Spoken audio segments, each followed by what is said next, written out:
What you think about when you're born into a fire?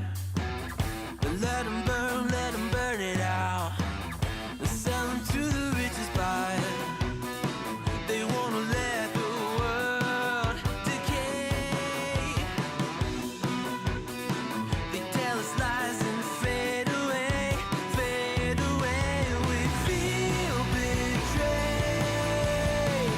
We were raised to lose the race. Wake at the back of the pack, kill it anyway. Listen up now, because we're never dropping out. Beat the odds, beat the big house. The brains are bigger than the doubt. We've been thinking for ourselves, never let the truth fade away.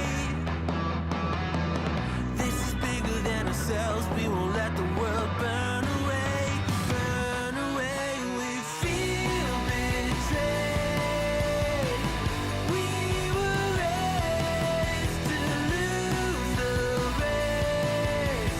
Wake at the back of the pack, kill it anyway. To blame, haters face the world's mistakes. Wake at the back of the pack, kill it anyway.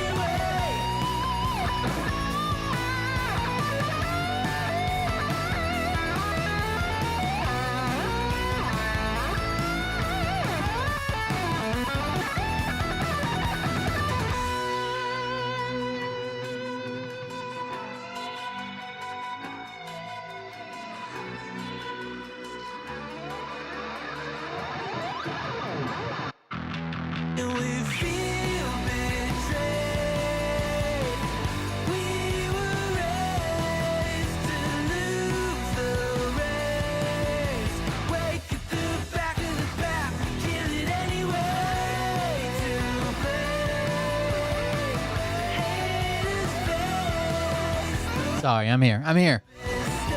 Wasn't paying attention.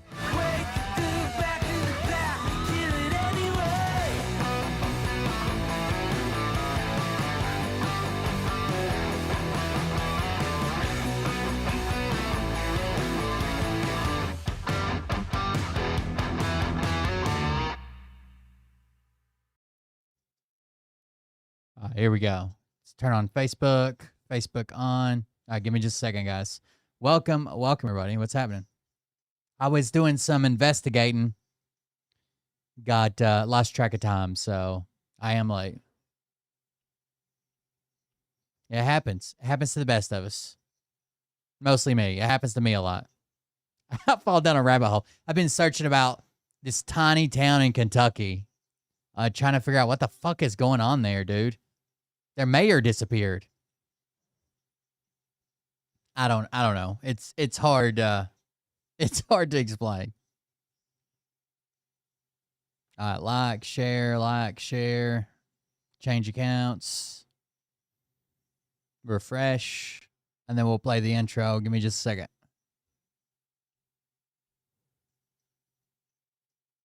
Like, share. Okay, roll the intro.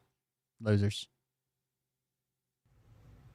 Hey daddies, it's me, the Linda Binda from TikTok. I wanted to make this video because I wanted to thank you for watching Cold Beer Confessionals with Will Bird.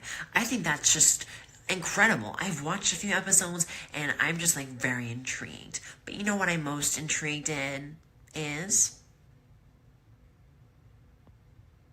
Big Daddy's meat stick. I heard that it's very thick, like a good old German sausage. You know, Linda and her coochie loves that. Oh, never mind. Let's not go there. Anyways, hey, daddies. I hope you have a good show and enjoy it as you can. There's a lot of weird things that go on, especially I'm the daddiest daddy. when it comes from the realm of Linda Bindaland. So, enjoy the show. Don't worry, I got legend on watching. research. So we'll get to the bottom of this eventually. Welcome, everybody. I am Will Bird, and this Cold Beer Confessional. It don't seem like many people are here yet, but whatever. I'm late. I can't really complain about the numbers. Me showing up fucking late. Anyways, thank you guys for joining us. Damn it, I rolled halfway across the office. Thank you guys for joining us. Thank you for being here. I appreciate it. If you want to support the show, you know how to do it. Just quicktools.com/mylinks/Cold Beer Confessional. It'll be in the, I'll put it in the chat right now, but the bot will be put in the chat and the mods, and it'll be everywhere eventually. So there you go. That's the link to all the donation ways to donate besides the built-in ways where you can use bits or super chat or a super sticker or membership or whatever the fuck's over on YouTube. And then you can use bits on Twitch. Thank you guys for joining us. Thank you for being here. I've got Legend checking something out. I'm going to try to put together some type of... Oh, first of all, I found a product I like. I have a soft spot for fucking gummy bears, gummy worms, gummy things, but they're not very good for you. And then they're like full of just like empty calories. This is a company called Rotten, and I found them on sale. Like these are the Nerd Rope kind, right? I'm not sponsored. I bought these. I'm not sponsored by anybody, but these are the Nerd Rope kind. They have 9 grams of prebiotic fiber per bag, 58% less sugar than the leading brand of gummies. This is the Nerd Rope. It says colors from fruits, veggies, and superfoods, flavored with other natural flavors, but only 120 calories per bag. And it's pretty, it's a 1.8 ounce bag. They're pretty good. I bought a whole bag of like 8 different kinds of them to see if the kids liked them. And I'll keep some around here, but it's from a company named Rotten, Rotten. And they got cool artwork on them, but that's not the reason I bought them. I thought maybe they're a better alternative for when I want gummy bears. They're pretty good. These are the gummy ropes. They have just regular gummy worms, and then they have sour gummy worms. I think I got like 8 bags of this for like $20 or something. I don't know. It wasn't bad, but it was on sale too. Free shipping. They were here in a couple days. Yeah, it's pretty good. Yeah, check it out. Rotten gummies, I guess. Anyways, yeah, they're good. They're not as like, you can tell a difference between it and like a regular gummy bear, but it still like satisfies that need. They're still sweet. And they're not as sweet. They're still sweet. They're still flavorful. They're not as flavorful because they're not injected with a bunch of chemicals. But it would be like an off-brand, like not Haribo or whatever the company is, but like if you got like the Dollar General brand or the Walmart brand, the Great Value brand, it tastes just like that, and they're a lot better for you than any of those. So there you go. Let me see if I can find something right quick. Hold on.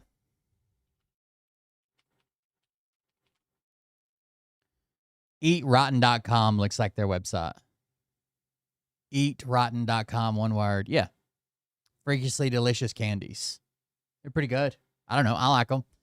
Plus, they got some fiber in them. They're a lot less sugar. They're pretty good. Try them out. I think they'd be good for kids, which I know they already have, like healthy alternatives for kids, like fruit leather snacks instead of gummies or whatever. But there you go. Anyways, now I've got Legend checking something out because there is some wild story. It's not Rhine Up Church. I was just getting back and pausing that, but there's a wild story going on in fucking Joyride gummies. I'll check those out. Anyways, in this little town in Kentucky named Martin. I don't know if anybody lives in Kentucky. I called my sister because she now lives in Kentucky, but she doesn't know of Martin. Apparently it's in Floyd County, and it has a population of only 500 people. Like it is tiny. It's right beside, let's see, what is that near it? Arkansas, Kentucky. Martin, Kentucky. I'm trying to find a big town near it. Prestonburg. I don't recognize that. God, what is near it?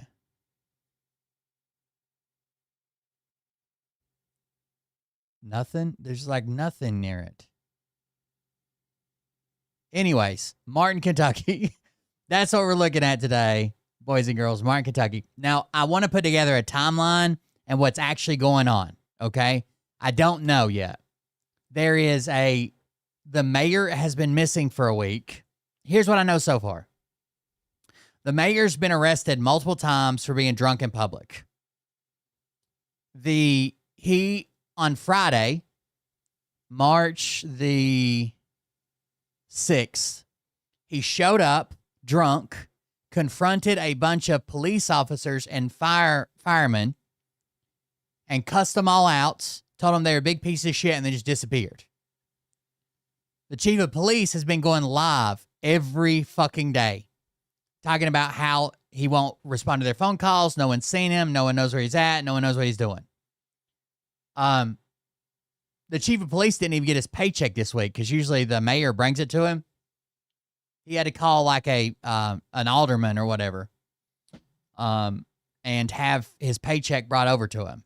Like something's going on.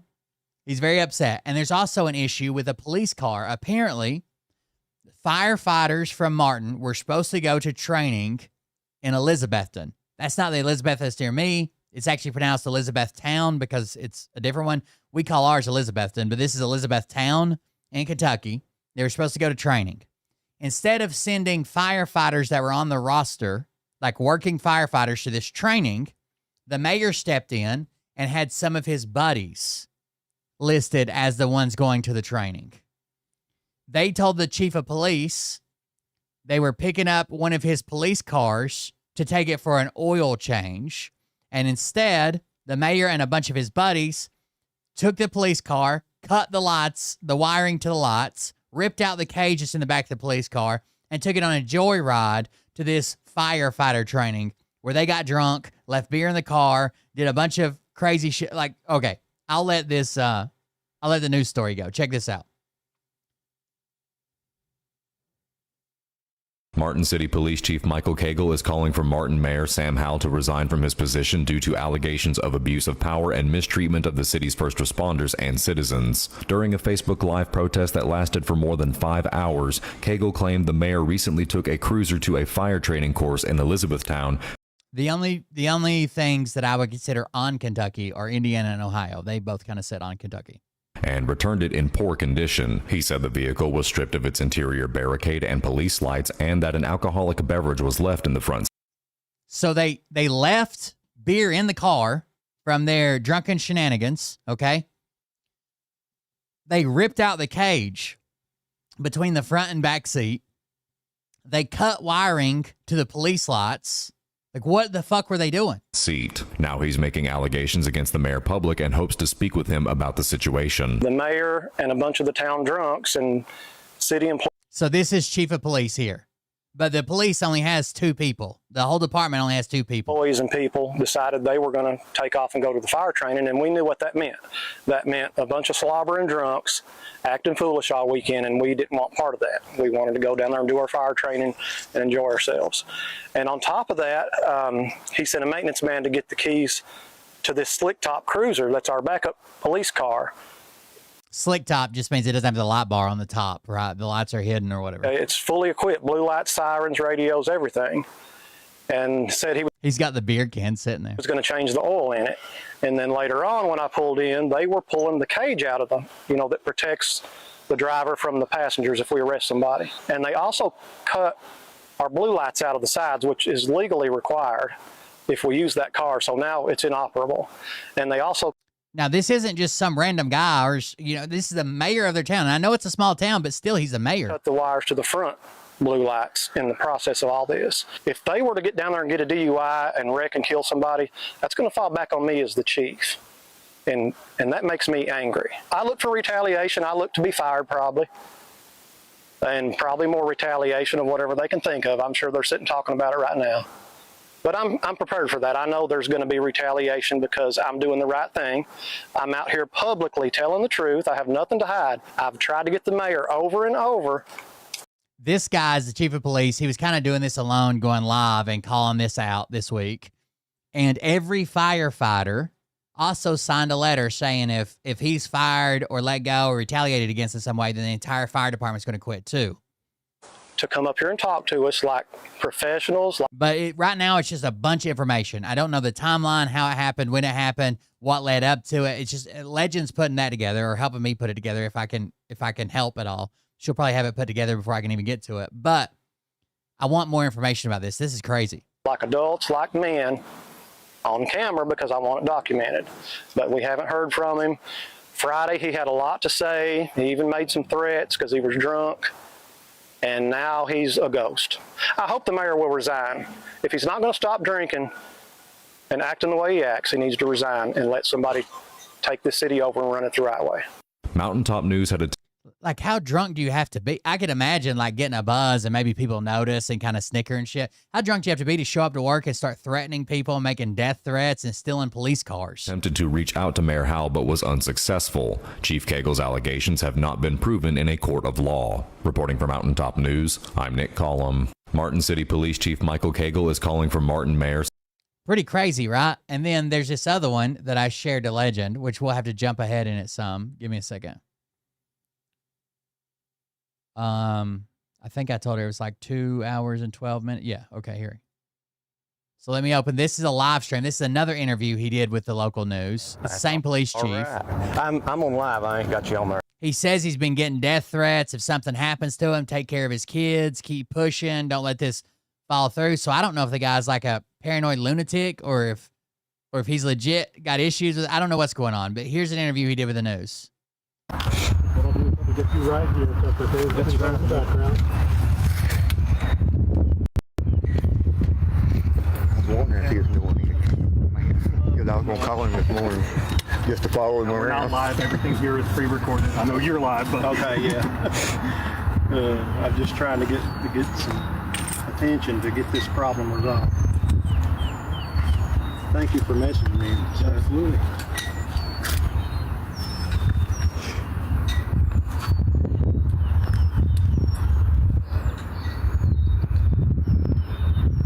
Everything good on there? Hello, Facebook. Will you post something about this today, you think, sir? Yeah, we'll have something at 6 o'clock in the newscast. All right. 6 o'clock news, WYMT. Everybody on Facebook. Share that out. 6 o'clock news on WYMT. And then, of course, it'll be up online. Probably closer to 7. Everything will be up online. Okay. Then after that, go to their website, WYMT, and you can still watch it. I just started fighting with the scores today. And Facebook will probably take a break here in a little bit for a couple of hours. So I got to go get some things and make some important phone calls. Then I'll be back by 4 o'clock. I'll be back on live once I take the break, but we're staying on for right now.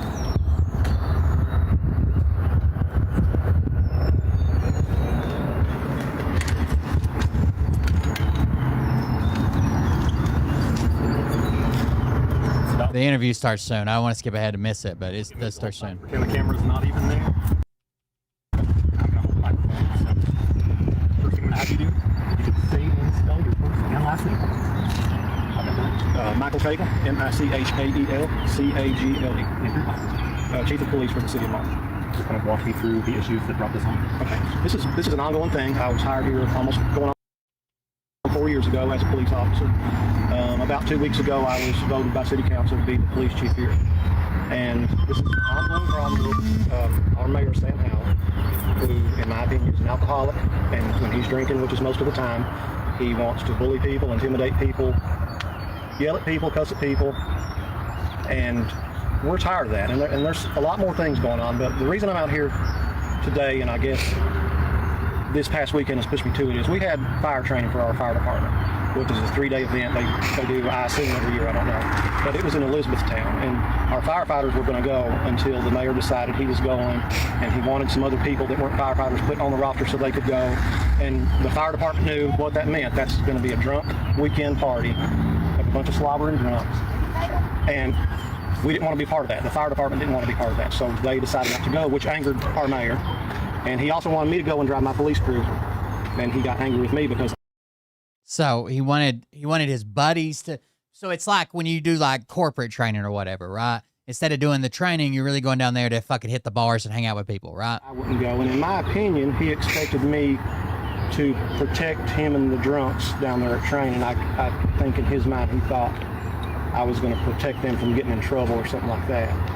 So they also, the maintenance men, they took the cage out of our police car, they cut the wires to the blue lights, and they drove a police car to fire training. They're not firefighters, they're not law enforcement, they're not first responders in any way. And when I got the car back, of course it's inoperable now, it doesn't have a cage, and all the lights don't work, which is legally required. Now we can't use the car, and also there was a can of Bud Light in the front passenger seat of one of my police cars. And that angers me as a police chief because I'm responsible, not just for a car and drunks, but if they would have wrecked and killed somebody being drunk driving our police cars, I'm responsible for that.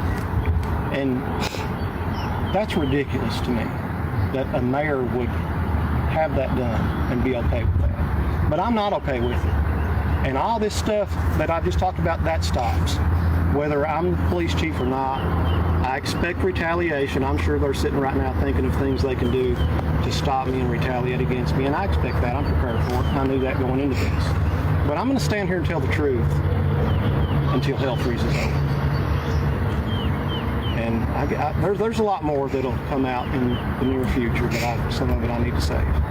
Now, I know yesterday you were doing a live and you were talking about that retaliation, and I guess maybe the fire department has submitted letters to the city council in solidarity with you.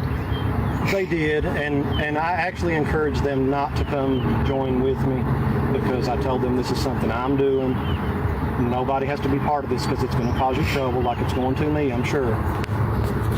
They insisted on coming out here and being with me. I do appreciate it, but I absolutely do not expect it, and I discourage that. But that is correct. They signed a petition saying if I resigned or if I was terminated, that the entire fire department would dissolve and they would all quit. And that's how the fire department's supporting him.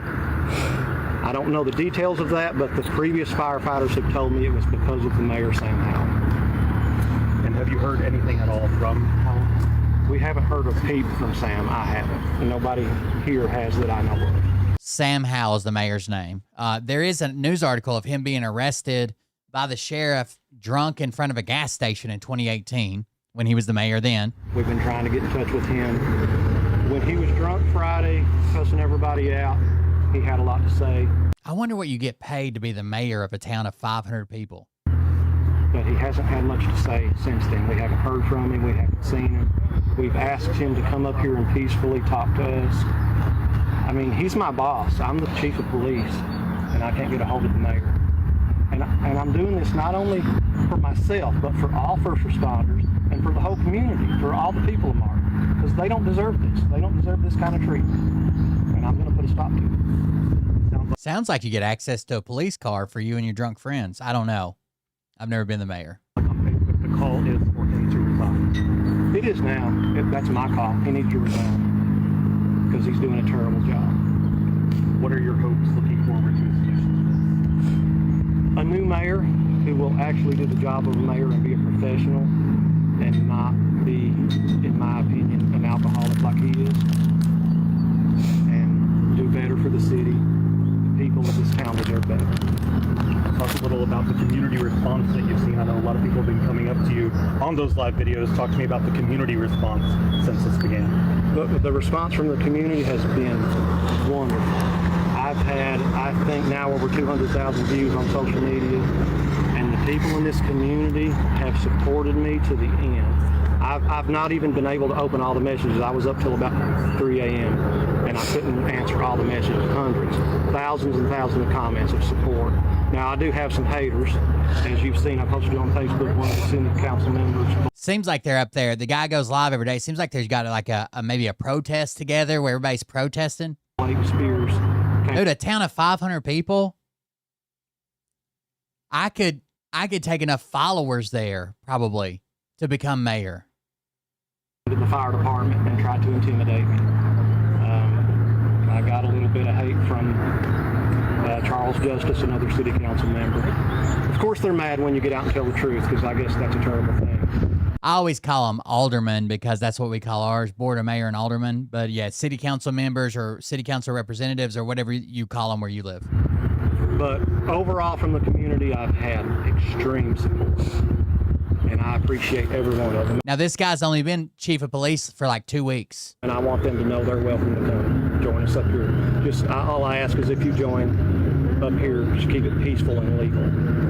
How many people are on the police force at this time? Now there's only 2 of us. And I look, if things don't change, I look for there to be 0 and there'll be no police tomorrow. But we had, I think I heard at one time there was 10 officers here in Martin.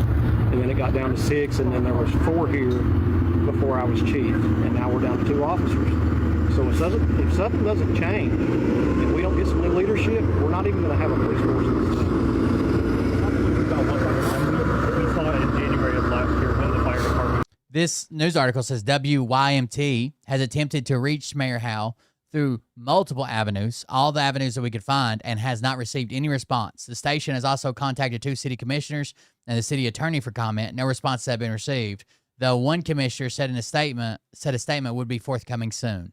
Last, they had to kind of rebuild. Talk a little bit about what it would mean for this community. This was 2 days ago, and the title of the article was Day 5 of No Mayor in Martin. First responders continue to call for Martin's resignation. Lose the 2 Martin Mayor's resignation. officers they have now and potentially the fire department again. Absolutely. They don't deserve that. We've got a great fire crew. We've got a great fire department. They're here quickly on every call. They're always at the station. They're always trying to do training. I'm part of it now, and I enjoy it. And these people need that. If we don't have a fire department here and there's an emergency, whether it's a fire, a car wreck, or whatever, they're going to have to wait for a neighboring fire department. It doesn't look like anybody ran against him. He ran as nonpartisan, incumbent. He was the only person listed on the ballot, it looks like.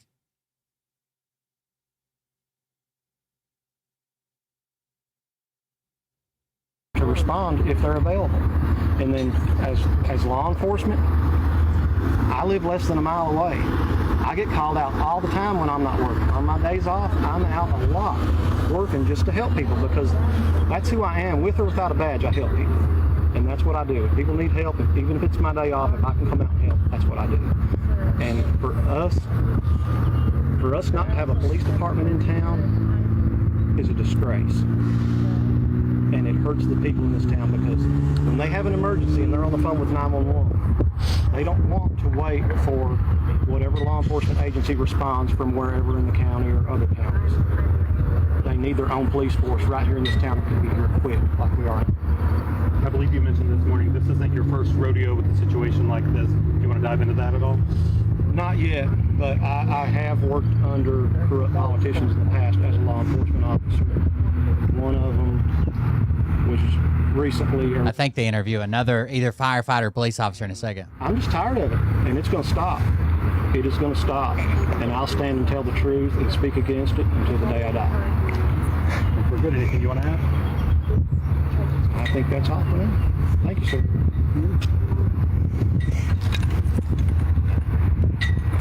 I'm still here, Facebook. Yes.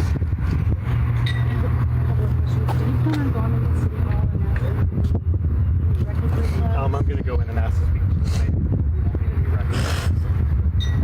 the Sorry, I'm listening to the conversation too. Get some record requests, like if there's any policies or ordinances They're talking about, police vehicles. some people here are talking about open record requests. And I agree with that. You all are welcome to come up here and ask for open records requests for things that are available. And other law enforcement agencies, of course, can do the same or come with search warrants and look at paperwork and computers. I won't go and film anything. Maybe some city phones. The mayor's contact. It's kind of nice to see other mayors. Well, the mayor worked. You all make sure you share this out and watch the news, WYMT. I interviewed with Mountaintop News yesterday, and today I'll be on WYMT at 6 o'clock, and then that'll be saved on their website so you can go back and watch it. And then make sure you're sharing this live too. We need as many people as possible to see this. Share this live out, tag people. You all that sent me stars, I appreciate that. I'll just stand here a minute.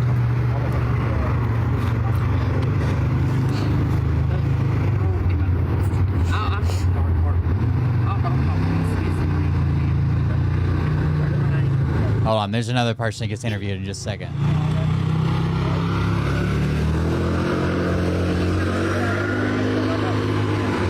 God damn. Everybody side by sides driving on the sidewalks. We stand behind. It's an extremely Republican area currently. Is what you mean. Not once we all move there and start a compound, right?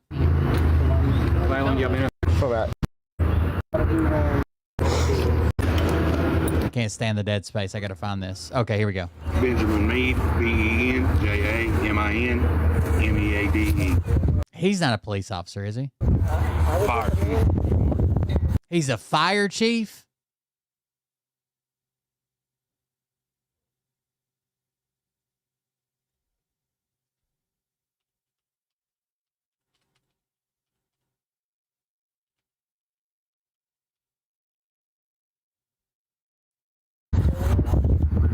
What's happening here from the fire department? We're here to support our police department. We're all tired of being talked to when it gets drunk. He keeps all his turnout gear on a fanny pack. Treat people the way horrible. Talk to them, threaten them. He actually called one of my firefighters and told him he was going to punch me in the mouth Monday morning. We've been here. He's not showed up. We just want to talk. Clearly, when they said, you know, there's going to be a race to see who's fire chief, they knew it wasn't a foot race, right? The fire department is, how can you not afford to be able to put foam back on your trucks after you use it on a fire, but you can send 5 people to across the state, pay for everything and not have the money to fix your trucks or put equipment back on your trucks. I took this job when the previous fire department walked out. I was told I would have everything. I know what happened. All the people that made him fire chief, I've only ever seen him from the neck up. Or they saw some of his AI photos.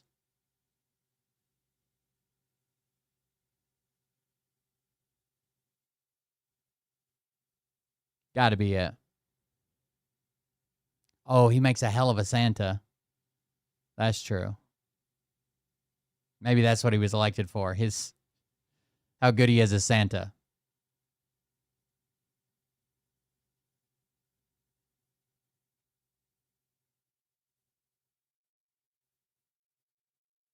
He is the fire chief. Thing I needed. It's been going. Dude, you don't even know about deputies in like small towns. It's Truck insane. brought in everything else, but apparently, according to him, we're. He's bringing up real issues, saying like, "Hey, we used foam suppressant from our fire trucks on a house fire, and we can't afford to replace it." And this guy's running around doing training with his buddies just to get drunk. Very good people. All we want is to be left alone. Let us do our job. Try that in a small town. Come talk to us. Try the Golden Corral in our small town. Sparked all of this was for the fire department training. Yeah, had the state fire training in E-Town. He said that. Someone said that. Merida or something? E-Town? That's what he called it. Told to put people on the roster so they could go. So we put them on the roster. He took them. Mr. K will explain the rest. These are people who are not firefighters. Right, correct. What in your mind would be a good solution to what's happening right now? I think he needs to resign, let somebody else take it over and try. It's going to do what's right for the city. The city's hurting right now because of Michaela Roberts is in timeout. He can't respond. somebody that actually cares and wants to do the right thing. Sounds like there's a big fear of backlash for what's happening here, but the fire department has submitted letters to the city hall in support of this, saying if he's fired, you guys are walking out. Yes, there was actually 2 letters submitted to City Hall Monday morning, one for Mr. Cagle and one for me. If either one of us resigns or is removed, the fire department is done as well. And that bothers me because, like I said, less than a year ago, same thing happened. Well, a little over a year ago, the same thing happened. We come in, we rebuilt. We're here for the community. We're here. The reason I took this job is because I didn't want the community to suffer. And we're kind of back in the same situation again with what's going on. I'm not going to resign. They're going to have to push me out because God damn. They better come with a team, brother. Where are we hiring at? I need a job. I'm not here for him. I'm not here for the city council. I'm not here for anybody but the community. They're going to have to push me out. God damn. I'd pay to watch it. That's what I was taught when I come in the fire service. That's what I will stand by. So if something happens and I'm no longer fire chief, Use a truck. it's not. Use a crash truck. A winch. I appreciate it.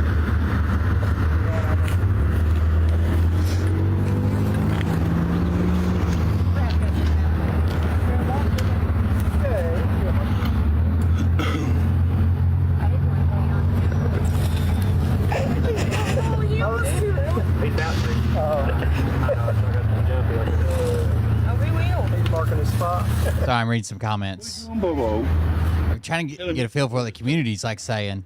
But a lot of these people aren't part of the community. It's had hundreds of thousands of views. Some of these videos have. I don't think that they can do that. That's a public building. Wild story, dude. Where's the mayor and what the fuck's he doing? Is he just on a big bender, you think, for a week?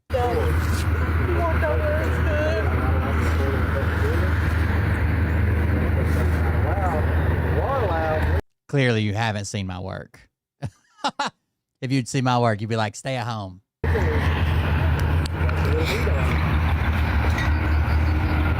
So this is a small town of Martin, Kentucky. Martin, Kentucky has an issue with their mayor who got drunk, cussed them all out, cussed out the chief of police and the fire department members, told them all to get fucked, made a bunch of death threats, then disappeared for a week because there was some issues with his drinking and not doing a good job and stealing a police car and damaging it to go to fire training, which is really just an excuse for them to, I guess, go get drunk in Elizabethtown. I can't even say it that way. It feels icky. We have an Elizabethtown. But we call it Elizabethton. So when I have to say it the right way, it feels weird. Jason Witten, right? Jason Witten's from Elizabethton. If you're big sports fans, he went to him and his brother both went to Elizabethton High School. He was an all-state linebacker and tight end. Well, he was a tight end even when he played, but NFL. Anyways, I don't know what's going on in Martin. Legend's looking into it, right?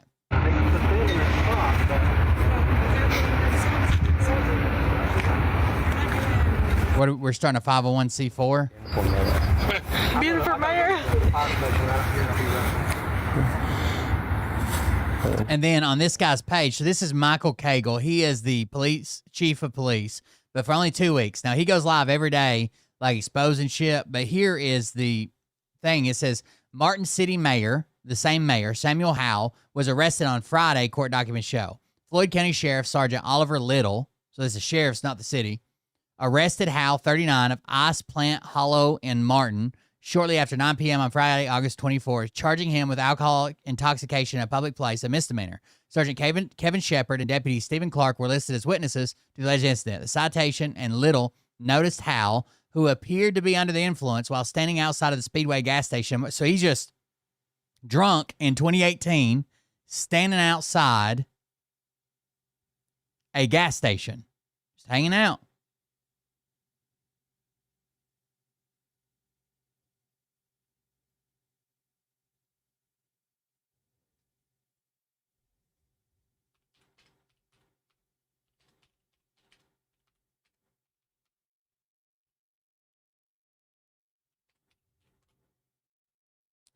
Well, then I know Elizabethtown. I trained at Fort Knox. I think we might even stayed there or went to eat there or something. I gotcha. I know we didn't go towards Louisville, I don't think. Anyways, I trained there for OSET. Anyways, the mayor's missing. This guy goes live every day for hours a day. He thinks his life's in danger. He's been getting death threats. I slept through my alarms. I'm okay. I'm delirious. I'm so tired. First time I've ate today. I'm worn down, guys. Update to the most recent live. A council member contacted me and said he would be bringing my check. He also said he hasn't heard from the mayor either. I'm thankful for my paycheck. So the guy wasn't even getting paid. They damaged the police car. They ripped the cage out of it, left beer in it. Did someone say Fox News? If anyone wants to help a little girl out that has autism, please find me a kid's slime making kit and a poster board and some markers. Going live soon. Season 1, episode 4, day 6 of The Missing Mayor. This guy's cataloging and live streaming it. Maybe leave the quiet ones alone. Going live again in just a few. This is from the local news. I'm back in the city of Martin today where first responders are calling for the resignation of Mayor Sam Howell. If you live in the city and have thoughts about what's happening, I would love to hear from you. Mountain News. We fully support you, but you know if I say anything publicly, I'll be evicted and we have no place to go. Praying for you. Oh, so maybe the mayor owns some rental houses? Oh, anonymous person from one of the 3 sets of apartments that our ghost mayor controls through threats and intimidation. This is why I know I'll be evicted or punished by the housing authority soon. I'll be seeing a lot of people in court soon, I'm sure. 1.2 million views. It's going to be an interesting day. You won't want to miss today's events. I'm so proud of you. I wish I would have had the courage to stand up for myself instead of allowing people to push me back. into a life of hell. You will get evicted. You will get fired. I wouldn't do the crap they wanted me to do, and I was illegally fired, and they treated me horrible the whole time I was there. Sam was super nice to me when he hired me, but when he tried to come to my apartment, I told him, no, it all changed. I know you're busy dealing with the crap. If I can do anything to help, let me know. I do know there are so many things that have been going on for numerous years. That is wrong, but I truly believe, man, some of these little towns are like the fucking Wild West. Like, I don't think he may check. Like, even my town has a bunch of fucked up shit going on in it. I sure could use a body cam that I could use 24/7 for my own safety. I'm sure they'll force me out one way or another, so I can't be spending money. I still have a family to feed. Guys, I promise I've not forgot anybody. I've got hundreds of messages on Facebook, text messages, and thousands of comments. I promise I'll get to you. Just give me some time. I'm trying to deal with getting everything together to prosecute the people making the death threats, and then all the legal side, the civil legal side of everything else that's going to come in the future. And plus deal with the mayor who... There's a lot going on in Martin. But I've not forgot you. I just got on here to tell you. If you've messaged me or commented and you're waiting on me, I'm sorry. It's been a week, and the mayor hasn't been seen or heard from or talked to anybody, even the commissioners or whatever, the police chief, fire chief, the police officers, the fire department, members of firefighters, none of them. I'm just trying to do a million things at once. So after he cussed them all out, made threats against their lives, and then left drunk. Give me some time. I promise I'll get to you quick. If it's something urgent, like legal, just keep messaging me so it'll stay on top of the feed, because I'm getting so many. You're just getting pushed down to the bottom.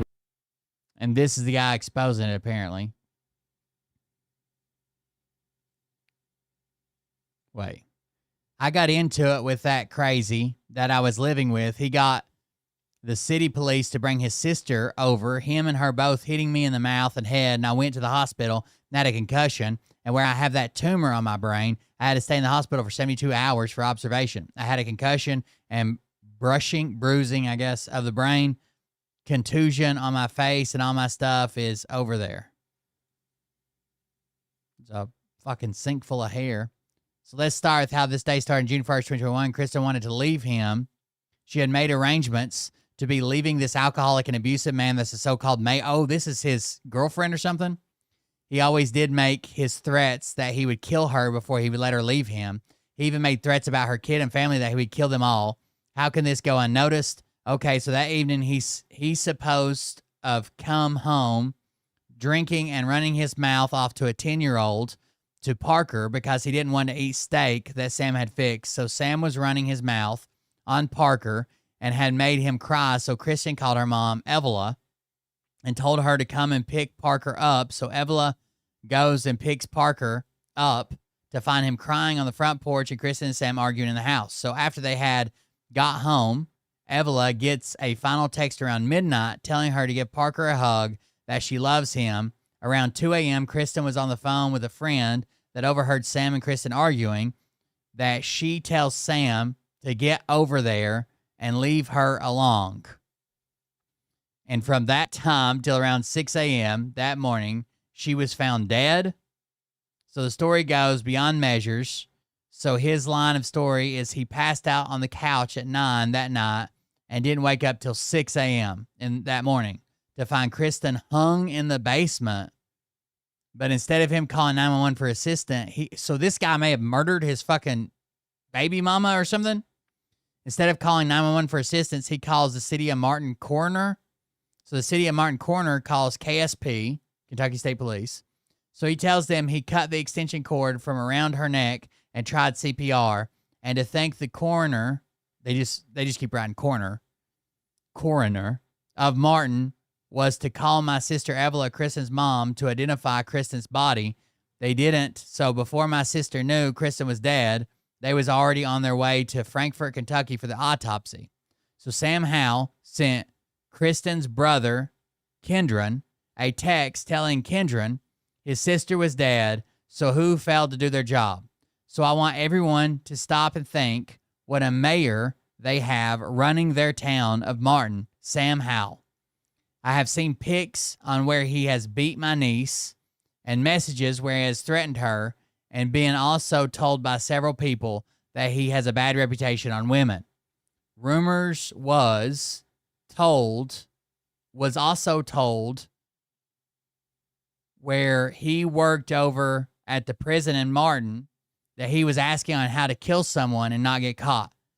So with this all being said and rumors, does anyone not see the picture on this? Also, he has made his brags that he has so much pull in Floyd County and city of Martin that he could get away anything done. So paint that a picture. God, this guy struggles with English. I pray that justice will be served. If there's anyone that knows anything about Sam Howell, please share to get the word out.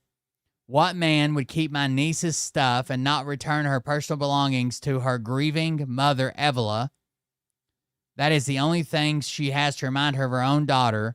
My sister asked if she could come pick up for her funeral was a bra and a pair of underwear, and was told that she wasn't getting nothing of Kristen's. And this is the town, city of Martin's mayor, Sam Howell. This is the tale of the story. So please, everyone, share and get the word out, please, so everyone has a right to voice their opinion and everyone is innocent unless proven guilty. Freedom of speech. I think about it. This could be a mother or daughter, niece or sister, or a loved one of yours. Wouldn't you want justice too? Holy fuck. Well, that was deeper than I thought it was going to be. I didn't know his wife or girlfriend or whatever died under mysterious, what the fuck? Her mama has begged for help to find the truth. Please help her if you can.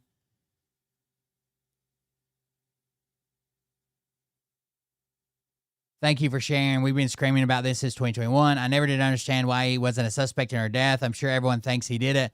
I pray it's brought back up and justice is served. Wow, oh my God, this isn't even a human who did this. This poor woman, that's a monster. I pray this woman is no longer suffering and at peace.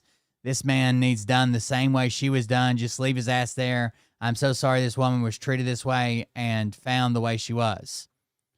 It goes on all over these. Now, take this with a grain of salt. It's told by the family. And it sounds like a family member that doesn't live local, but heard through, the mother of the deceased. But still, seems like some crazy shit's going on there.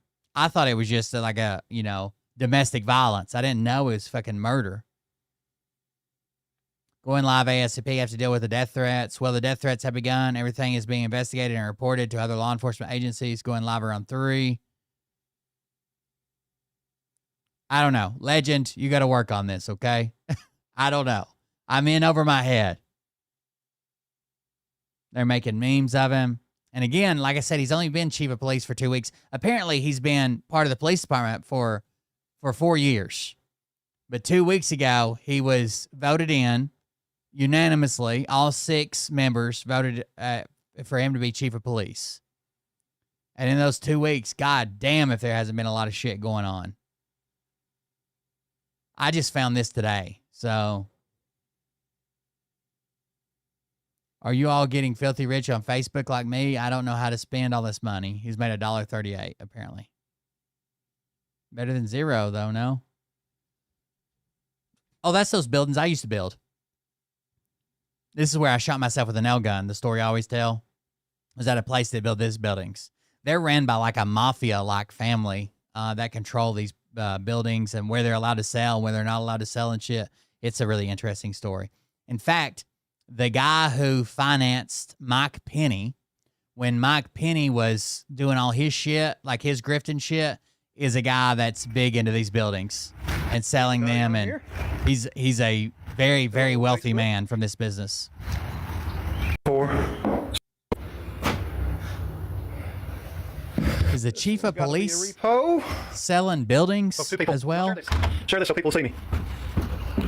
I ain't never went live before. I don't know what I'm doing. Oh, that's a nice one. Check that out. So on March 8th, the chief of police is selling buildings? Hello, share it so people see me. Share this Facebook Live. Who wants to buy a building? Oh, can't go in that one. Anybody on here? Oh, Kevin's on here. Hey, buddy, share me out, man. Share me out. Seems kind of weird, right? It seems like he'd be a full-time chief of police, not a building salesman. Has to be handled in the morning at work. Sir, Kevin, come on. Come on down. I'll sell you 3. I'm just seeing how this Facebook Live works, really, but I want to show you these buildings while I do it. I like that one. I could live in that one. Wonder, guys, Yard barns or whatever they are. She sheds. y'all share this out for me. I'm in London, Kentucky. Hello! Share this out, share it. Hurry. Hey, Dan, what's up, buddy? Martin Saley. My New Yorker friend? Is it New Yorker? That's the very wealthy guy that financed Mike Penny's QAnon bullshit. Man, that's a nice one, too. Check it out. I could definitely live in that. Oh, porch over. Megan, y'all share this. I'm in London, Kentucky. Sorry. Oh, yeah, I'll get... This was a job I did for a while. You get paid by the building, basically. And then you do everything but the painting and roof. And then if you have mistakes, you split part of your payment with the roofer for roofing it. And then if you have mistakes and rework and shit, they take out your paycheck or whatever. It wasn't a bad job. I passed a lot of times. I learned how to build those fucking buildings really well. And got put on some new projects. Like they started coming out with like dog kennels and other things, weird porches. Anyways, the problem was like the owner. So you basically like had a bay you worked in, right? And whatever that bay made, whether it was me by myself or if I brought in a helper or whatever to help me stand walls or whatever, and you were expected to help the people in the bays beside you. Well, then the guy that owned the place found a bunch of guys from, I don't know if they were legal or not, from Guatemala. Okay. And he brought those in and they were like 20 people in a bay, dude. Like it was fucking packed full of people swinging from rafters and putting shit together. And they slowly started replacing everybody there with those people because they were able to split the wages a whole lot more than I was able to split the wages. I can't live off a fucking $1.37 a day, but apparently they could. So that took all the money out of it, and that's what it turned into. But shot myself with a nail gun in the knee. Anyways, that's what's going on. This is the fire chief. That's what's going on over there. I don't know what to say other than, man, it looks bad. Martin, Kentucky, everybody. Anyways, let's check out some other shit. Doomsday preppers. I would just. Have you ever thought about what you would do if you had to survive nuclear winter, if you had to survive it? Because I would just walk into the fire. I know I'm not built for it. I mean, there's a great quote by Nikita Khrushchev, the former Soviet premier, where he says the survivors would envy the dead. Then why do all these billionaires have these doomsday bunkers? What are they thinking they're going to be able to survive? I mean, I have actually had conversations with those individuals. I've been sort of like asked, hey, could we get a little more information on this? You know, yeah. I mean, that's a reality that people believe that if they have a bunker in New Zealand or in Australia, they can withstand. Now, that's true, Jennifer. Professor Toon, those are actually 2 places. There's a bunch of people that have these, and the place to be is probably Australia. That's probably the only place that's going to be able to grow crops later on. But unless you're just always there, right outside your bunker, you're not going to have time to get to your bunker. That would still possibly have agriculture in New Zealand and Australia. But the people who have the nuclear bunkers there who live in the United States, they're just simply not going to be able to get there in their G5, you know, in time. Because you're probably going to have minutes, right? You're not going to be able to get to Australia and get in your bunker. By the time you realize nuclear war is happening, you're under that 72-minute time. You got to get to the airport to get your G5 going. I mean, it's not, there's not logistics. If you're that wealthy, okay, if you're that wealthy, you probably have armed security, people you pay to take care of you and your family, okay? This is something I think about all the time. Maybe it's because I'm a little bit crazy. In that event, like, okay, nuclear holocaust, okay? Get to the bunker, nuclear holocaust, everything's going to shit, no one's probably going to make it. What incentive now do the people that you've paid to protect you have to protect you and not just kill you and take your shit?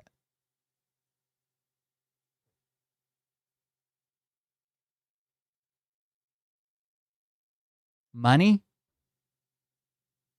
Money's going to be useless, right? Economy's gone, right? They're going to need shelter. What incentive do they have to protect you anymore? Bag in order. Forget the bags. You just run. Not even. Still might not get there in time. That's literal. Yeah. Right? And then, by the way, you get to the bunker. Really, you're going to be living on Soylent for like 10 years? Halfway through. Don't hire me as a security guard is what I'm saying. I did my time. These conversations with these billionaires, did you ever go like, this guy's a fucking loser? Not my place. So you thought that. Have you ever thought about what would... So you did think that. Yeah, you did. What else? We got some more clips. Hold on. Their own account, 100. Pro-ass Republican gets owned by expert. Let's see what happens. DHS has tweeted from their own account 100 million deportations would be ethnic cleansing. You said 100 million deportations is ethnic cleansing, clearly. Quote, they, referring to Republicans, think they can troll their way into us accepting ethnic cleansing. We're clearly targeting people from South America, right? From south of our border. So you don't have to kill people to make an ethnic cleansing, right? If you're running around with a shade chart of how brown you're allowed to be and you're kicking those people out of your country, that's an ethnic cleansing of America. End quote. Your words, not mine. Did I read that correctly?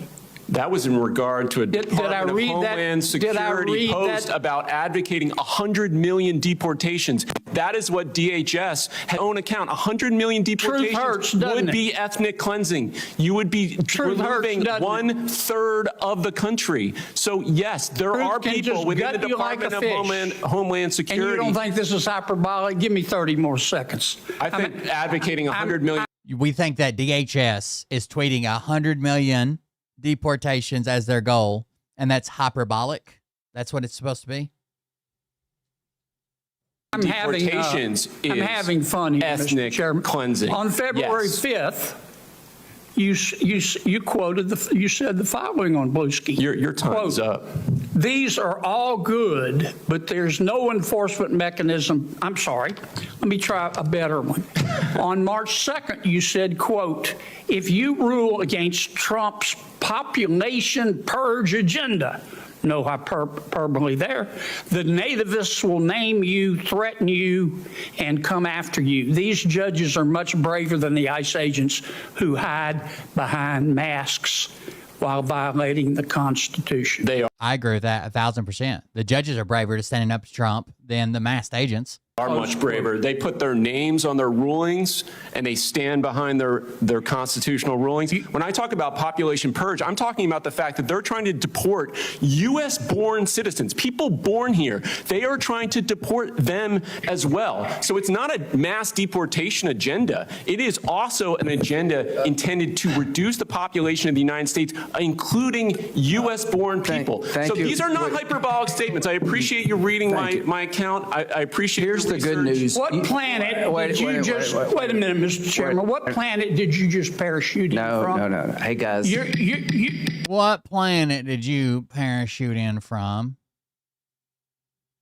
Kennedy's trying to take the upper hand. He's losing this one, I think. You trigger my gag reflex. David J. Beer, B-I-E-R, has tweeted. Buyer, maybe? Beer? Let me be clear. When a non-citizen does victimize someone, they should be convicted, imprisoned, and deported. But it is DHS that has ignored this formula. Just 28% of the people detained by ICE right now were convicted of any crime at all. This is no surprise. DHS has abandoned its public safety mission. It has stripped millions of vetted immigrants of their legal status just so that it could deport them. Instead of protecting us, DHS violates the Constitution. It's mass. By the way, he's at the Cato Institute, okay? The Cato Institute leans right. Invade our homes without warrants. They're not some fucking blue-haired liberal fucking organization. Without evidence, and they deport without due process. They intimidate, beat, and even kill Americans who protest. They arrest legal immigrants for writing opinion articles. They lie to the courts, and then they ignore them. With all this unconstitutional mayhem, Congress should not itself violate the Constitution by threatening local law enforcement, not for interfering with. I would say they're not heavily right. They lean right, but they rely heavily on the Constitution, and there's constitutional violations going on. But rather for following their own local laws that they swore an oath to uphold. Under our system of federalism and the Constitution, Congress can't force cities to do its bidding, whether on immigration, guns, or the environment. If Congress wants cities to help DHS, it'll need those cities to trust DHS. Bluesky. But to get trust, you need to be trustworthy. and this DHS is not. Congress must require DHS to focus on real threats, and it must empower Americans to sue federal agents for violating the Constitution. We need accountability and constitutionality to restore trust. Let me be clear. When a non-citizen... I don't know if the Cato Institute is doing this for the right reasons. I don't know. They call themselves a libertarian, right? Think tank. But, you know, they have corporations and billionaires who they're looking out for. Maybe those are billionaires that need immigrants for housing or for fucking mega farming or something. I don't know. But what he's saying, I agree with. A 12-year-old girl is assaulted in... Did you know that in Iran, if a 12-year-old girl is assaulted and impregnated by her father, she must carry that baby to term or be banished to prison for the rest of her life? Jesus. Iran sounds crazy. It's absolutely horrific. It's disgusting. And do we want Sharia law here in the United States of America? That's Texas. What's that? No, babe, that's Texas. Oh. Silly me. Texas. That's the state of United Texas. States of America. Christian. If your father impregnates you in the state of Texas, you have to carry the... Oh, okay. Nationalism. Did you know that in Iran, if a 12-year-old girl is assaulted and impregnated by her father, she must carry that baby that makes more sense. Term or be banished to prison. Texas is booming. Rest of her life. Booming with your father's seed, I think is the way they say it. And this is where I think we broke away from this video when he did the 3-week thing. So about a week ago, I did a video called We watched it last night. I posted on YouTube. And this is where I talked about how 3 weeks is how long the Strait of Hormuz can be closed before an international coalition of naval forces gather up in the strait to force it to be open. Because beyond that, global economic collapse. Check this out. The first step would likely... That's how your father gives you 3 big booms. Triplets. ...involve assembling a multinational naval coalition, with most likely the United States Navy leading the way. Now, the reason I was saying this and talking about this is because this situation has been simulated by militaries around the world for decades. And I told people by the end of the second week, there's going to be an announcement of a coalition heading to the strait. And they may already be moving at that point. Well, just as predicted, that announcement came today. Now, the next question is how many mines are present and how long does it take to clean them up? Now, that's, of course, once everybody gets there. We also need to point out that Iran has been able to... By the way, I was spitballing ideas today. I didn't know Donald Trump had already announced it about Carg Island, which we're going to talk about just a second ago.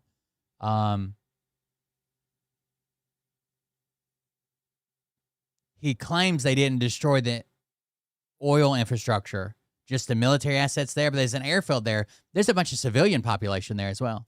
To continue exporting oil out of there every day. And we've also been able to increase capacity through the East-West pipeline that runs through Saudi Arabia. So this 3-week thing could be extended, but only by a couple of days. Another thing that's important to note that the simulations that have run on this and the events that happen in these simulations has been identical to what has happened so far in the Strait. Literally day to day. So the next thing you should see once this coalition gets together is the clearance of mines, if there are any, and once that's done, coalition forces escorting large numbers of tankers through the strait, heavily guarded. One thing the simulations don't account for is our government being full of shit. Yeah, that's going to be a problem. So is this even true? I guess we'll see. Thanks. So about a week. Let's actually go to, I think Cappy, I saw a Cappy video. I haven't. Let's do this. Hold on.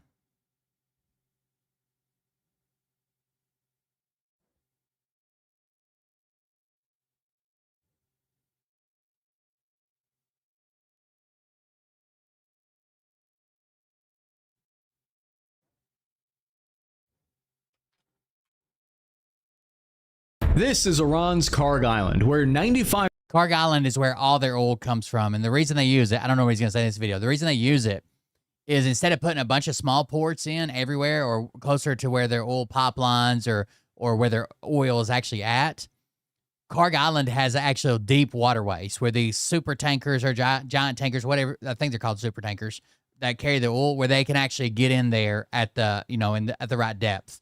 If they put in a bunch of smaller ports, they would have to dig them out or something or bring them out from the land because there's a lot of shallow water around Iran. Karg Island is almost perfect, like the depth there. So basically they have all their pipelines come there. the crude's transferred there, and they pump it out to those ships, and those ships leave from Carg Island. But it's where it says it right here, 95% of their oil comes through Carg Island. We apparently blew it up today. Trump's post says, I was asking if we were going to send Delta Force to take it. Trump's post said, moments ago, at my direction, the United States Central Command executed one of the most powerful bombing raids in the history of the Middle East and totally obliterated every military, in all capital, target in Iran's crown jewel, Carg Island. Our weapons are the most powerful and sophisticated that the world have ever known, but for reasons of decency, I have chosen not to wipe out the oil infrastructure on the island. However, should Iran or anyone else do anything to interfere with the free and safe passage of ships through the Strait of Hormuz, I will immediately reconsider this decision. During my first term and currently, I rebuilt our military into the most powerful, most lethal, powerful, and effective force by far anywhere in the world. Iran has no ability to defend anything that we want to attack. But they can't hold it either. The problem is it's so close to shore that they can just hit it with missile batteries over and over and over again. But back to it. There is nothing they can do about it, or drones. Iran will never have a nuclear weapon, nor will it have the ability to threaten the United States of America, the Middle East, or for that matter, the world. Iran's military and others involved in this terrorist regime would be wise to lay down their arms and save what's left of our country, of their country, which isn't much. Thank you for your attention. By the way, the administration, people within the administration are already saying regime change is out of the question. We can't do it unless you're going to put boots on the ground and fight a long war there. The best we can hope for is to open everything back up and just declare that we won. Some Middle Eastern partners are trying to, put the brakes on Trump, saying, whoa, we didn't realize it was going to cost this much, right? We're losing tons of money and this, that, and the other. Yeah, I don't know what the fucking plan is. I don't think they know what the plan is. 5% of the country's entire oil exports are loaded before heading to... So see this airfield here? Between the airfield and the oil storage tanks, this is all residential areas where the workers for here and the ships and everything else live. All right, so this is oil storage, this is gas storage. The boats dock over here, the tankers, they have their own power generation, but this is the airfield that we'd have to hold if we're going to hold Carg Island to get people on and off the island. And then this is all residential homes and shit, the workers. The global market. The tiny 21 square kilometer island holds massive outsized strategic importance. And because of this, Axios, Bloomberg, and other outlets are now reporting that their sources inside the White House are saying that they're seriously discussing and considering a special forces military operation to capture Iran's Carg Island. We seem to be on a path toward deploying American troops on the ground in Iran to accomplish any of the potential objectives here. Carg Island is one of the least known but most strategically important pieces of territory in the entire Middle East. The entire Islamic Republic of Iran's economy, the IRGC military spending, the nuclear and missile programs, and the government salaries are all funded by this single piece of infrastructure. Talk about a strategic vulnerability. To put this location into perspective, the island is only about half the size of Disney World in Florida. It's the strategic linchpin that controls... I mean, that's a dumb question. Sometimes I believe what they say. The whole country's economy. Sometimes I don't. It's strategically important that it was in the 1989 Sega Genesis game F-15 Strike Eagle 2, and its map is in Battlefield 3. American gamers have been fantasizing about attacking Carg Island for literally 37 years now. But they claim this technically wouldn't be boots on the ground. It would be a loophole. It would be more like elite ninja slippers or something. So today, we're going to examine why Iran's Carg Island matters so much, how heavily it's defended, and what a special forces mission inside of Iran would look like. All the animation work in today's episode is sponsored by Mando. For when you have weapons grades... Do I believe they bombed Carg Island? Yeah. Do I believe they only hit military assets? Probably not. Right? We already hit a fucking school. So I don't know how to answer the question. Do you believe what they say? Sometimes. Sweat. My favorite thing about them is that it doesn't just mask smell or cover it up, it actually eliminates it. Mando stops odor causing bacteria right away before it even causes sting. I knew some soldiers in my unit who really needed a stick of Mando. I get it, as an Italian guy, I'm sweaty. Thankfully, Mando is clinically proven to control odor better than even a shower and soap. That doesn't mean stop showering, but you get it. Boys, this spray and stick combination just stops BO in its tracks. They had scientists who I imagine are like nuclear inspectors from the IAEA, and they found that the average man's grundle odor hits a level 5 out of 10. Shut it down, that's radioactive. But with Mando, the average grundle odor level is 0 out of 10. Grundle bits. It smells awesome too, like a fresh undercarriage. But guys, if you get sweaty on missions on everyday life, I recommend you upgrade to Mando. Don't mask it, Mando it by clicking my link in the description or the pinned comment below. Just go to shopmando.com/CappyArmy to smell great for the next 72 hours. Don't mask it, Mando it. Go to shop Lady Giblets. Mando.com/CappyArmy. Yeah, it's a dumb fucking question. It's a dumb fucking question. Yes, it is. You could say, do you believe that when the government says that they destroyed Iran's nuclear capability last year? No. I don't. Do I believe the government when they say, hey, if you don't pay your taxes, you could end up going to jail for it? Yes. You got to be more specific then. Do you believe government? Well, sometimes, yeah. We're just backed up and there's data to provide it and there's independent sources to verify it. Sure. Do I believe everything they say? No. I don't. It's way, way, way too fucking broad. And they just launched it in Walmart nationwide. Now back to the episode. The distance from the American bases in Kuwait, Ali Al Salim, to Karg Island is only about 130 miles away. That's well within Black Hawk helicopter range. Kuwait is a launching pad for this helicopter assault mission. Apache helicopters with 30mm cannons, Black Hawks, and Chinooks carrying commandos embark from here, and it takes them just under an hour to reach Karg Island. Planners favor this low-altitude helicopter assault with support from U.S. Ranger Infantry Regiment. This allows soldiers to land precisely near key objectives. Special forces conduct high-altitude, low-opening halo jumps from 30,000 feet in the sky in order to have standoff from the short-range air defense systems. They land near the island and sabotage air defense on the ground to pave the way. The Delta Force squadron responsible for capturing Maduro was... Trump just went heavy-handed bombing it, and there's got to be some other things than just military targets, right? Or oil infrastructure or pipelines or something's destroyed there. Reportedly moved into nearby Kuwait in February 2020. I mean, it's 20% of the world's oil supply. We probably don't, can you imagine the shock it'll send through the system if he blew up their storage fucking tanks or their infrastructure or one of their pipelines or some shit? 6. Their first... And Trump's already battling against high oil prices. First priority in securing and seizing the island is securing the oil terminal to prevent its destruction. Each step of that plan is a possible point of failure and challenge if something were to go wrong. Mohammed Soliman, a senior fellow at the Middle East Institute, said this about Karg Island, quote, take it out, and this means cutting off the military budget in addition to pulling the plug on the basic services that keep Iranian society functioning, end quote. Karg Island security is reportedly handled by basically everything in Iran is paid for through Karg Island exports. The Islamic Revolutionary Guard Corps. So defeating any kind of American air assault mission here would be their responsibility. Access is extremely restricted here, and satellite imagery suggests this. I think there's probably less than 1,000 troops there. Is heavily fortified. Reports indicate that old assessments claim about 250 IRGC soldiers here, plus another 250 air 500 and up to another 500 additional. Oh, about 1,000 stationed behind steel perimeter fences and guard towers. There's only a population of about 8,000 people that live on the island. Most of them work there, according to this 2000. We're about to have a pilot program of air taxis that take off and land vertical. That sounds really cool. I don't know how well it'll be implemented, but that does sound cool. 2016 Iranian census report that I dug up. So the Financial Times analysis outlines the stakes clearly, I think. They say military action to destroy... They have an altitude ceiling on them, under 500 feet or something? Or take control of the island's infrastructure would be hugely damaging to Iran, but risks deepening the war, triggering a further shock to energy markets, and weakening any future Iranian government, end quote. It's like my old platoon leader used to always say, no risks and don't take any risks. Take a look at this CIA declassified assessment of Karg Island's defense from the 1980s. It reveals a lot. Case officers stated surveillance spotted... Oil's definitely on the rise. 97.20 is what it's saying here. What was the record? 140 or something? 6 Hawk anti-air batteries on the island, 8 twin 35mm cannons, and another 8 light aircraft positions. Who knows what they have there today, but Jane's reported Iran has deployed their top air defense here. Separated from reinforcements, the island is difficult to defend and it's already isolated. Precision strikes would be needed to take out any of those air defense systems so as not to... Which is what happened. ...blow up the entire... We haven't heard about boots on the ground, but... With Iran's air defense degraded, its navy largely destroyed, and its air force knocked out... Yes, I do not believe that. I think I've stated that very clearly. I do not believe they took out all of their... I think Trump said set them back decades. Clearly they didn't, or they're lying now, or whatever. But it seemed like reports at the time were saying that they moved a bunch of their shit. And then, but pre this attack, Iran themselves buried the entrances to their, where was it at?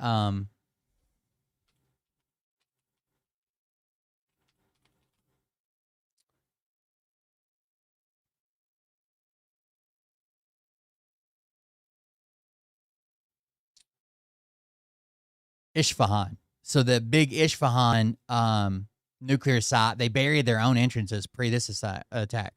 And its ballistic missile launchers pummeled. American war planners believe that they have an opening at this point. This open source intelligence assessment believes Iran has prepared for this by reducing the amount of oil stockpiled there. They moved those ships for safekeeping. Iran stated they were confident that they could counter any U.S. ground invasion. I think our own government reported outside the Trump administration was like, we don't know if we got it all. The same way that happened with the school. Trump and his admin is saying, we didn't hit the school. It was their own missile. And here's a video that we found on Twitter. And our military is like, it was probably us. For context, Karg Island sits in the Persian Gulf about 16 miles off of Iran's coast, which makes it close enough for long-range artillery or rocket fire from the mainland that could reach it. In the weeks leading up to the war, Iran actually ramped up oil production at Karg by a ton, making preparations for being attacked. The facility's output was more than double to 4 million barrels per day to get as much. Is this your first war? Out before the war started. So far, the U.S. Defense Secretary Hegseth has not ruled out using ground forces in the war. Meanwhile, several deployments suggest that the Pentagon is quickly preparing for contingency plans. The American 82nd Airborne Division just canceled a major training exercise. This is the unit that would be able to... That was them putting on ready status with the 18th Airborne Corps. Drop 5,000 soldiers anywhere in the world within 18 hours. The unit trained to capture island airfields and seize critical infrastructure like this. The Karg Island airstrip sits in the northeast of the island, and if it were captured, it could bring in air defense and American reinforcements quickly. Most of the IRGC defenses are located in the south, with a residential area in both the north and south of the island. But what I want to know is, if most of Iran's oil fields are on land and offshore, why is all of the oil funneled here to this one vulnerable choke point, this one bottleneck? That seems like a strategic error. But the reason is shockingly simple. Most of Iran's coastline is too shallow for modern supertankers, but the waters around Karg are one of the only locations deep enough for the massive crude oil carriers that move oil around the world. There's what they need. So when China's buying up all their oil, they need their super carriers in there, and the water's got to be deep. So what do? Do you make fucking 30 ports in and out, dig it out, trench it out, or have it moved offshore, you know, some type of artificial island like China does, and pump it there? Or do you find one island that's already ready to go and send it all there? Especially the tankers headed to China, which buys the vast majority of Iran's exports, something like 90%. Ironically, or coincidentally, I forget which one it is, America should be intimately familiar with how the facilities work on this island, because because we built it. I'm pretty sure American companies built it, right? It was originally built by an American company, the U.S. oil company Amco, as the country's main crude oil export terminal. For this reason, Karg Island has long been asking for freedom. The entire island is built around one central tank farm, as you can see here. It's surrounded by ports, loading jetties, and a pipeline that is connected to 3 main oil fields. 10 total tanker berths are sit on the east and the west, and they handle basically all the country's exports. The oil is transported through a network of underwater pipelines to the island, where it's stored and then shipped to global markets. Most of Iran's biggest oil fields that sit in provinces near the Iraqi border, these pipelines carry that crude south to the coast, and Karg Island became this central hub where those pipelines terminate. Instead of building dozens of smaller ports, Iran chose to concentrate export infrastructure in one place. The island can store about 28 million barrels of crude as a reserve. Right now, about 1.8 million barrels per day leave this island. I heard even in the build up to this latest bombing, so like weeks before this latest bombing, they were pumping out as much as they fucking could, right? Wide the fuck open. They don't trust us, and rightfully so. Both times we've went into negotiations with them, we surprise attack them while negotiating with them. Even with the Strait of Hormuz closed to regular traffic, currently Iranian tankers bound for China still leave. Well, that doesn't sound fair. The problem is Karg Island is incredibly exposed. It's within range. It's a federal pilot program designed to safely introduce next generation aircraft. That's crazy. The reason I wondered if it was under 500 feet is I was wondering what the FAA's role would be, and getting permission and scheduling flights and mapping them out, all that type of shit. I had to look more into this. Thank you for the email.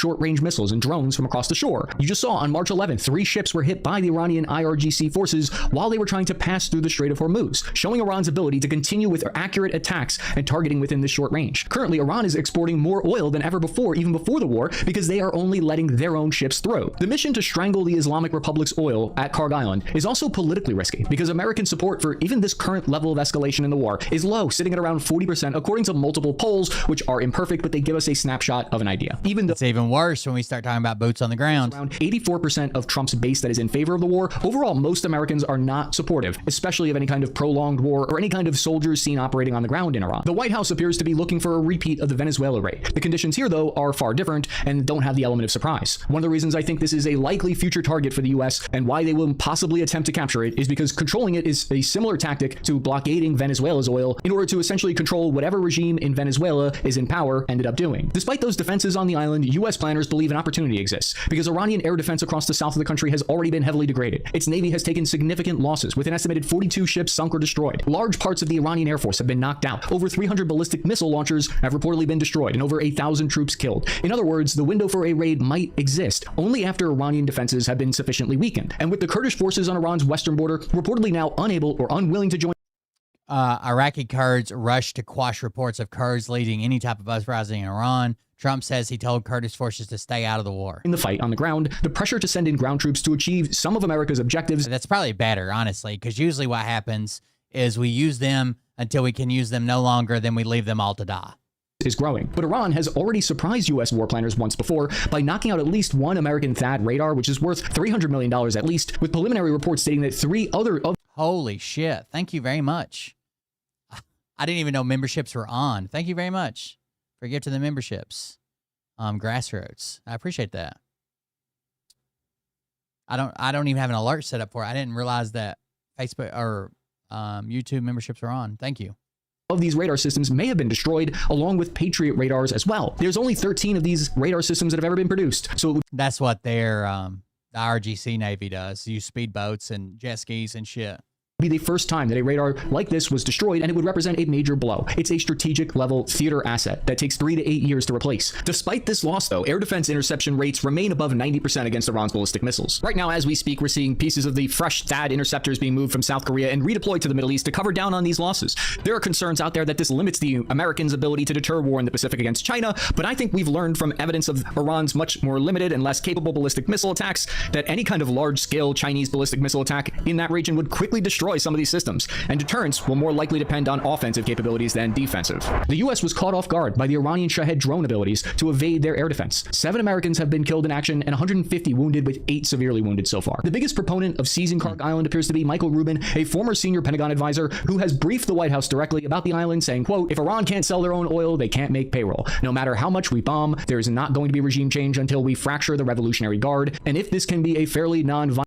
They did update all 6 crew members dead from that refueling the KC-135. Way of doing it, all the better. Rubin holds enough political clout in the administration that he says his recommendations have been circulated within the National Security Council. Why release this information of these potential war plans? Why publicly talk about this like this? Because at this point, the element of surprise is long gone already. That ship sailed after all the Tomahawk cruise missiles were fired the first day. This is how politicians float ideas to the public to see what your reaction will be. They gauge polls and determine if it's a popular idea or not. Spoiler alert, it's not a popular idea. Leaking these plans are also how psyops are conducted, where they will let their enemies think that they're planning something like this to stress Iran's defenses, whether they are or aren't. But not everyone believes it would be a swift victory by capturing or seizing or otherwise destroying Karg Island. JP Morgan said, quote, "A direct strike would immediately halt the bulk of Iran's crude exports, likely triggering severe retaliation in the Strait of Hormuz or against regional energy infrastructure. Experts believe bombing or capturing Karg Island would cause a sustained increase in oil prices." Neil Qualliam from the Chatham House think tank said, quote, "We may see $120 a barrel price that we saw on Monday heading to $150 if Karg Island were attacked. Gas by me has already gone up about 80 cents here in New Jersey, and I'm seeing people outside trying to stock up on fuel." The IRGC in Iran, for their part, have shown no sign of stopping attacks on nearby oil infrastructure, most recently hitting Oman's facilities, as seen here, although Iran denied responsibility for the attack initially. Understand, though, the strategic importance of Karg Island has had a long history of being targeted before. It was once going to be bombed by President Carter in the 1970s to pressure Iran into releasing the American hostages. The idea is that would force Tehran to negotiate, but the plan was never executed because it was deemed too risky. Karg Island was then bombed by Saddam Iraqi Air Force in the 1980s,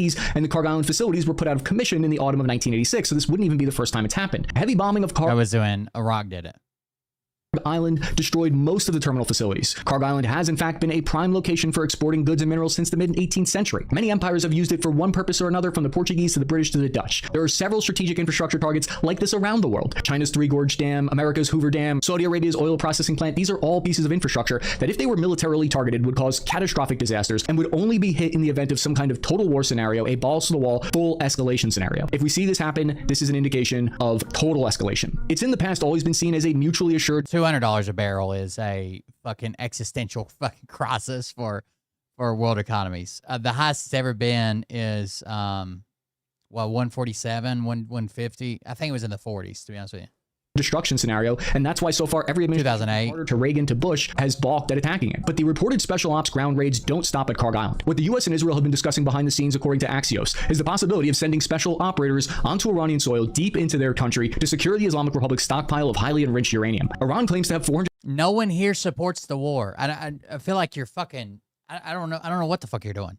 No one here supports it. Everybody here is against it. Everybody here is against it. 150 kilograms, about 60% enriched, just a short technical step away from weapons grade. Maybe these were the WMDs of friends that we made the whole time along the way. When asked how that material will be destroyed, Secretary of State and Acting National Security Advisor Marco Rubio said at a congressional being fucking chastised. I don't understand. No one supports it. We're all good. Thanks. Briefing, quote, "People are going to have to go in and get it," end quote. So who are those people? That's the U.S. Army people are going to have to go in and get it. Did you hear that? We're talking about the enriched uranium now. Single step away from what to secure the Islamic Republic to the wall, full escalation scenario. If we see this happen, this is an indication of total escalation. It's in the past always been seen as a mutually assured destruction scenario, and that's why so far every administration from Carter to Reagan to Bush has balked at attacking it. But the reported special ops ground raids don't stop at Carg Island. What the US and Israel have been discussing behind the scenes, according to Axios, is the possibility of sending special operators onto Iranian soil deep into their country to secure the Islamic Republic's stockpile of highly enriched uranium. Iran claims to have 450 kilograms, about 60% enriched, just a short technical step away from weapons grade. Maybe these were the WMDs of friends that we made the whole time along the way. When asked how that material will be destroyed, Secretary of State and Acting National Security Advisor Marco Rubio said at a congressional briefing, quote, "People are going to have to go in and get it," end quote. So who are those people? That's the U.S. Army Special Missions Unit from Delta Force, the counter WMD mission team. They've trained on destroying. They built, yeah, okay. So they requested millions of dollars to build an underground facility, an underground nuclear facility to train in. Material in underground bunkers for years now, spending $14 million at least on creating their own underground facility to prepare for this. At least that's what they were asking for. This mission has never been weapons grades greater than 90%. They're setting at 60%. Done before, and normally it's to prevent a loose nuke situation from happening in the event of a government collapsing that has nukes. So where would this mission take place? Reports are that the majority of this nuclear material would be at the Isfahan site. Seen here, Iran used heavy. I am against the empire. There we go. Right. Chicane barriers for passive defense, tunnel entrance backfilled with soil, earth piled on top of the entrance to increase overburden, curved vehicle access pathway and entrance gate. So they knew while negotiating, they buried their own sites to make it harder in case there was some type of ground or probably more than likely special forces or some team dropped off in the middle of the night. Equipment to cover the tunnel entrances here in preparation of a ground assault. 4 sources inside the White House with knowledge of the mission that spoke to Axios said the administration is discussing. They're training to, I don't know why they're training to. They're training to get to these underground facilities. This was more, their training document that they put out when they requested the money was more like, Iran has fallen, right? There was a revolution. We don't know who the fuck is in charge. Everybody's dying and they're killing each other. We need to send somebody in to secure a weapon, right? Or weapons grade uranium. Would they try to sneak in a fucking scientist that was there to fucking dilute the shit with them? I mean, it's going to be hundreds and hundreds of pounds of shit. So I hope they're not planning on grabbing it and trying to pull it back out. I don't know. A U.S. official said the administration has discussed 2 options: removing the material from Iran entirely, or bringing in nuclear. Oh, that's what I just said. Bringing in nuclear experts to dilute it on site. 2 options. One would be to remove the nuclear material from Iran, but it weighs like 1,000 pounds, so that seems difficult. The other. Are you fucking? Okay, I'm good. Come in here and tell me what to fucking say. Fuck you. Option is bringing a brave nuclear scientist on the mission to dilute the nuclear material on site without contaminating everybody and blowing up the world. Be like some kind of Mission Impossible mission. My first time here at the show. Here's exactly what I want you to say so I feel better about myself. Eat dick. But there is a major problem here. Strikes last June buried the Iranian uranium stockpiles under concrete and rubble and debris. Reportedly, Iran can't even reach it since then. To make the mission even more complicated, U.S. intelligence believes Iran might have moved some of the remaining enriched uranium to another site at Pickaxe. So they're trying to spread it out. Mountain. This is not out of the realm of possibility, though. This kind of mission has happened. Israeli special forces conducted a similar mission flying deep behind enemy lines into Syria in a helicopter. Oh, yeah. In Syria, they took over a missile base. And then exfilled while they had close air support. Air assault, blowing open the doors of the missile base and blowing the base apart before sending down airstrikes to cut off any of the routes that were leading to the base so reinforcements couldn't arrive, and then they got back into helicopters and got back home. The likelihood of regime change is going down by the day, though, it seems. Chris Murphy, a senator from Connecticut, gave an unclassified version of a rundown that he got, a briefing from the White House about the war that suggests that they're no longer believe that. Second, they confirm regime change is also not on the list. So they're going to spend hundreds of billions of taxpayer dollars, get a whole bunch of Americans killed, and a hardline regime, probably a more anti-American hardline regime. Yeah, because we're fucking with them now. If only we could have some type of, maybe like an agreement we had in place, and then we give them back their own money, and this agreement is based on like nuclear terms, and then that agreement allows inspectors and opens them up to the world and release sanctions, and we have like a, a relationship with them. If we had something like that in place, maybe, but I don't know. I don't even know that's possible. Regime change is even possible. My face when I realized we've replaced Ayatollah Khamenei with Ayatollah Khamenei, at least for the time being. The other possible use of special forces in a ground invasion would be to secure the Strait of Hormuz, which is quickly becoming the centerpiece of this war and one of the biggest headaches to America. At least 18 different vessels have been targeted by Iranian strikes, which has shut down traffic here. Analysts believe sending some kind of ground force on the Iranian side of the Strait of Hormuz would be required to open it back up because the U.S. Navy I hope the war started because you're the biggest fucking bitch I've met in chat tonight. That's why I hope it started. Navy is getting daily requests from tankers in this region asking for help being escorted through here. But so far, the Navy is assessed. Dude, shut up and fucking listen or leave. That's the options. You don't come into a place you've never fucking been before and be like, you need to say this because that's what I believe, and you got to say it too. You trust the government? That it's still too dangerous to do so. The insider, the U.S. official that spoke to Axios, claimed that it wouldn't be a Fallujah scenario with thousands of conventional troops occupying Iranian cities, but those sound like famous last words to me. Skepticism aside, it's unclear now whether U.S. operational goals of regime change and total destruction of Iran's nuclear program are achievable or not. U.S. officials believe that capturing it would cause a collapse in the Iranian currency, it would weaken the IRGC, it would worsen inflation spikes, and it would be severe pressure on the regime. That's why war plans Card Island as one of the single... What are the markets going to do in response to that? Trump again... What day is it, chat? What's today? Technically, it's after midnight. But again, when does he attack Carg Island? On Friday. On Friday. That's his thing, right? He doesn't want the markets to respond until they've had time to fucking cool off. It is literally, Friday is the worst day to be an enemy of Trump. Like, you never know what the fuck's going to happen. Oh, I like this. So if you become a member over on YouTube, your messages have like a special highlighted thing. That's cool. Thank you. I didn't even know I had memberships turned on, but I appreciate it. The fake news media hates to report on how well the United States military has done against Iran, which is totally defeated and wants a deal, but not a deal that I would accept. Thank you for your attention to this matter. That's what he posted 49 minutes ago. By the way, he's trying to convince other fucking Middle Eastern countries that here, just listen to this post. Iran had plans of taking over the entire Middle East. Iran so far away, had plans of taking over the entire Middle East and completely obliterating Israel. Just like Iran itself, those plans are now dead. President Donald J. Trump.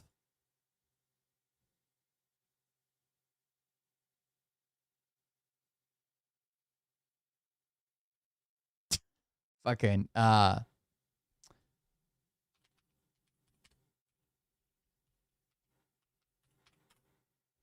don't know.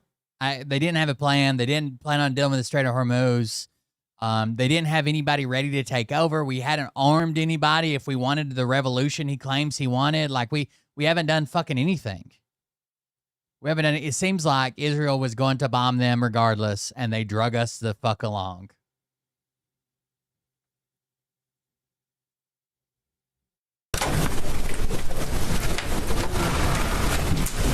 And now we get to send sons and daughters to fucking die for it.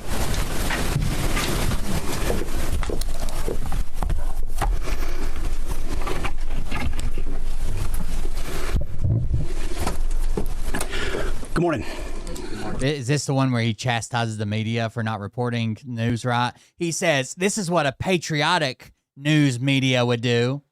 We don't want a patriotic news media.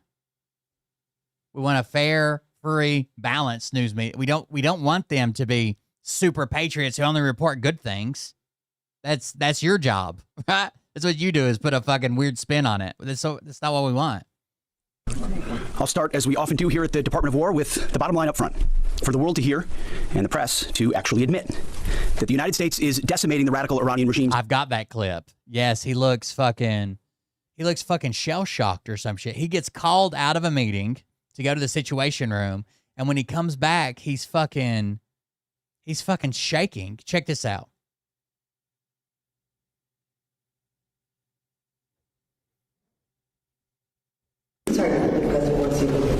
So he was doing an interview, right? And then they're like, the president wants you in the Situation Room. He comes back like 2 hours later. Okay. No problem at all. They pull his mic and shit. See you shortly, Mr. Secretary. You can work that in. Mr. Secretary, I have to say, it's a first, I'm sure a last as well, that an interviewee's been pulled away to go to the Situation Room. Now watch when he answers. How was the president? Was he stressed? No, the president is in great spirits. The Iranian mission is proceeding well ahead of schedule, and I have to tell you, Wolf, that I'm a teenager who. Now he doesn't typically stutter and act like this ever. Right, he's usually pretty good with the press. But look at his acting. The Iranian mission is proceeding well ahead of schedule, and I have to tell you, Wolf, that I'm a teenager who's considering military service. And well, it was from earlier today, so I'm guessing that he knew that they were going after Carg Island. That's the most recent thing that's happened. And I could give this, or maybe Carg Island and a combination of boots on the ground or something. I don't know. He's like, I've got a teenage aged that I would put his life in their hands. No, you wouldn't. My highest compliment from President Trump. And I have to tell you, Wolf, that I'm a teenager who's considering military service, and I could give this team my highest compliment from President Trump to the head of the Joint Chiefs to the Secretary of War. I would say that I would trust my child's life in their hands. That is not a confident man in whatever the fuck he saw or talked about or whatever he did. Bort Lynch. By the way, I found what I believe is the last... I spend too much time online. I'm terminally online. I do not touch grass. I do not pass go or collect $200. I found what I believe is the last page of the internet. Like, I've seen it all. And I wish I wouldn't have. Because today I was just scrolling and this popped up. I'm gonna miss you tonight, but I have to go now. I love you. Yes. What did you just do? Oh. Taking stuff from my mother? Hey, honey. I got flowers for you. That's why you were looking a little bit guilty. No, I don't want to go out. Can you hold them? Can you smell them? Oh, so cute. Oh, thank you so much. I want to stay home now. I'm going to miss you tonight. Amazing. I personally love the heavy breathing by whoever the fuck is recording this. I'm going to miss you tonight, but I have to go now. I love you. Yes. What did you just do? Oh. Taking stuff from my mother? Hey, honey. I got flowers for you. This is the bottom of the internet. This is it. Looking a little bit guilty. No, I don't want to go out. Can you hold them? Can you smell them? Oh, so cute. Oh, thank you so much. I want to stay home now. I'm going to miss you tonight. My TikTok literally just drops me off anywhere. I just fucking news feed For You page. What the fuck is that? Here you go. Here's some weird fucking Amish people. Whatever. Also, did you guys see Trump talking about Kellyanne Conway? He doesn't even know. He forgot who his press secretary was. You know, he's talking about the one he had over 6 fucking years ago. Today. He thanks his press secretary from 6 fucking years ago. Job. And of course, Kellyanne Conway. Has anyone ever heard of her? She's fantastic. She's in there fighting. She's a Kellyanne. A friend of mine said, you know that Kellyanne, I admire the way she goes in and she screams at those people she's got us, meaning the media. Because this is a man that doesn't do very well with the media. It's one of those things. But thank you, Kellyanne. And also... He meant Carolyn Levitt the whole time. Wild.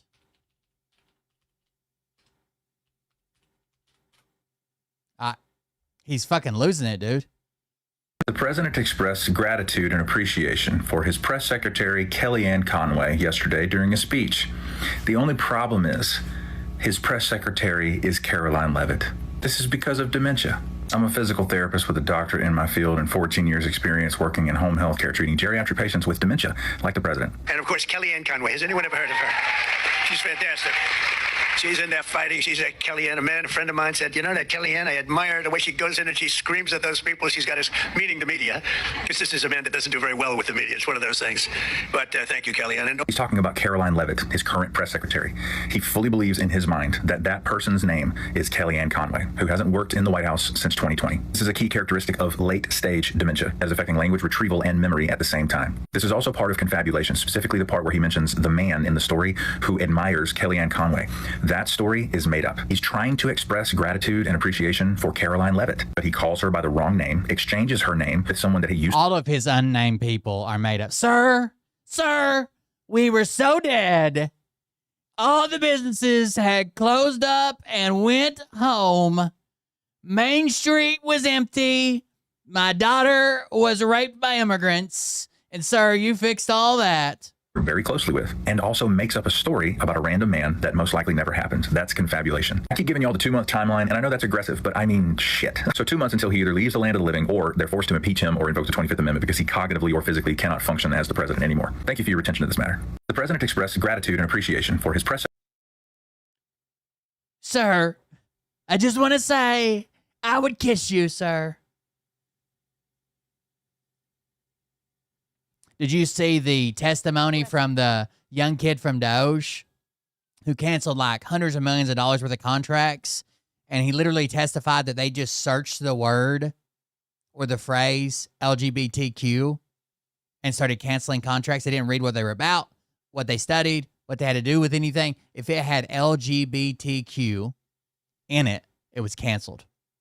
Economy may be in much bigger trouble than we originally thought. And now with this war, all bets may be off. That's because we learned today, instead of the GDP, gross domestic product, in the fourth quarter of 2025 being 1.4%, instead, the Bureau of Economic Analysis said the fourth quarter GDP was actually only 0.7%. That is cut in half. And that's not all. Today's announcement also found that consumer spending and business investment were also much lower in the fourth quarter of 2025 than the agency originally said. Now, the reality is there is nothing nefarious about today's revision. We know revisions can happen as more data comes into the government. Sometimes numbers are revised upwards, but in this case today, the fourth quarter GDP was revised downward. And that's not what investors or economists thought was going to happen. Now, just so we're clear, the GDP, gross domestic product, is the measurement of the total monetary value of all the goods and services produced within a country's border during a specific period of time.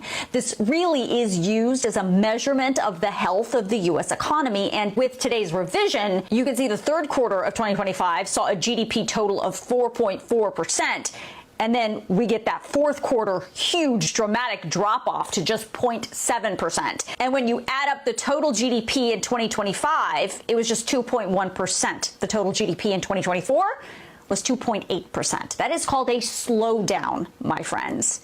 As I reported a few weeks ago, this slowdown was also impacted by the government shutdown, but now we're seeing that consumer spending, which is usually the backbone of the U.S. economy, was... I don't know that it was her security. He worked security details for Jasmine Crockett. He also ran a platform that took off-duty cops and hooked them up with jobs, like security jobs or whatever, and he had worked security for her multiple times. Also much slower than we thought it was going to be. And here's the thing. Most economists had accepted that Q4 of 2025 was slow. They were like, okay, we get it. But they were expecting a big bounce back in the U.S. economy in the first quarter of 2026 because experts were expecting that taxpayers would see bigger tax refund because of the big, beautiful bill, which would, in theory, give American taxpayers more money in their pocket to be spending on stuff and then once again propping up the U.S. economy. But with inflation remaining stubbornly high, especially on necessities like food and energy and shelter, and the threat of stagflation really starting to loom, and now... The one thing you're supposed to do is bring the fucking jobs back, and manufacturing's doing worse than ever. also the U.S. entering this war with Iran in a much weaker economic position than we first thought. The big boom economists were predicting for the first quarter of this year may actually end up being a big bust. And for you, that bust could include even higher inflation as long as this war drags on. So if you want to see this report from the BEA, I'm going to email it out to you tonight in my Facts HQ email, which is free. So make sure you sign yourself up. The U.S. economy may be in much bigger trouble than we originally thought. And now with... I just wish I could buy a fucking house, dude. Holy fuck.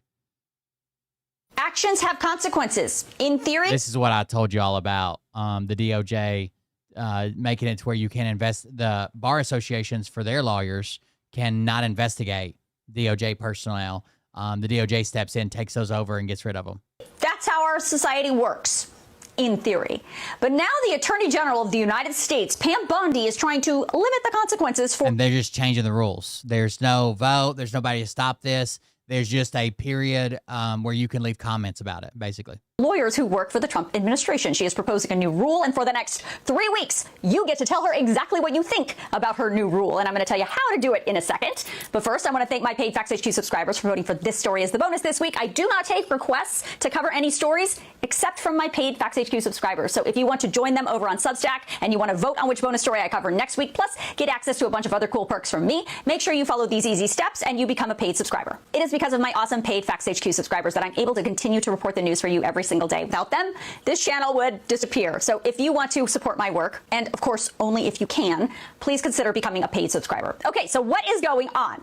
Now, before I tell you about this rule from AG Bondi and her Justice Department, you need to know that every single attorney in the United States who practices law and represents clients has to pass what's called a bar exam in the state they want to work. In case you don't know, it's a really tough test. Well, that test is associated with that state's bar association, which is the governing body that grants a license to the people who have graduated from law school and who have passed their bar exam. Most importantly, before that person can get their law license, they must agree to a binding code of ethics and professional guidance. These ethics are not optional, non-negotiable. And according to the American Bar Association, they include things like maintaining confidentiality with your client, avoiding conflicts of interest, the attorney must be competent, and most importantly, they must follow the law, both in professional services to clients and in the lawyer's business and personal affairs. The person who wants to be an attorney must also use the law's procedures only for legitimate purposes. One other important note here, even if the person graduates from law school and then decides not to take the bar exam or become a practicing attorney,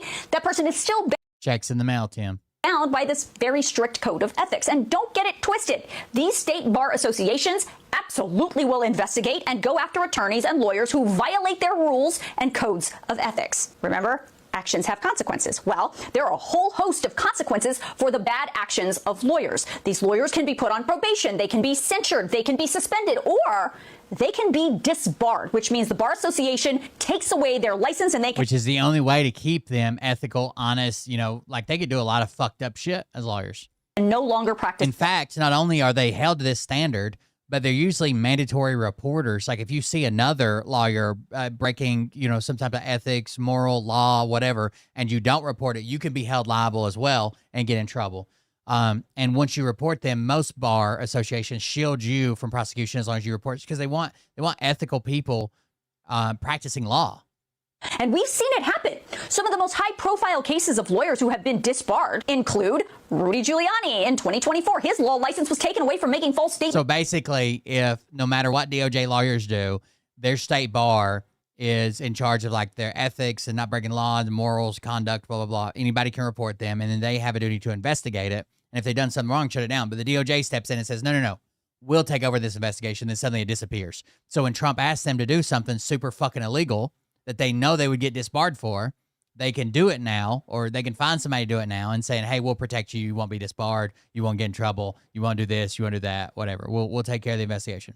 About the 2020 election. Michael Cohen was disbarred in 2019 for pleading guilty to federal tax evasion charges. And back in 2001, a guy named F. Lee Bailey, who was part of the so-called Dream Team that defended O.J. Simpson, was disbarred because of ethical violations while representing another client. And as we speak, a guy named Ed Martin, who is a senior official at Trump's Department of Justice, is under disciplinary investigation by the District of Columbia's Bar Association because of a threatening letter he sent to Georgetown University.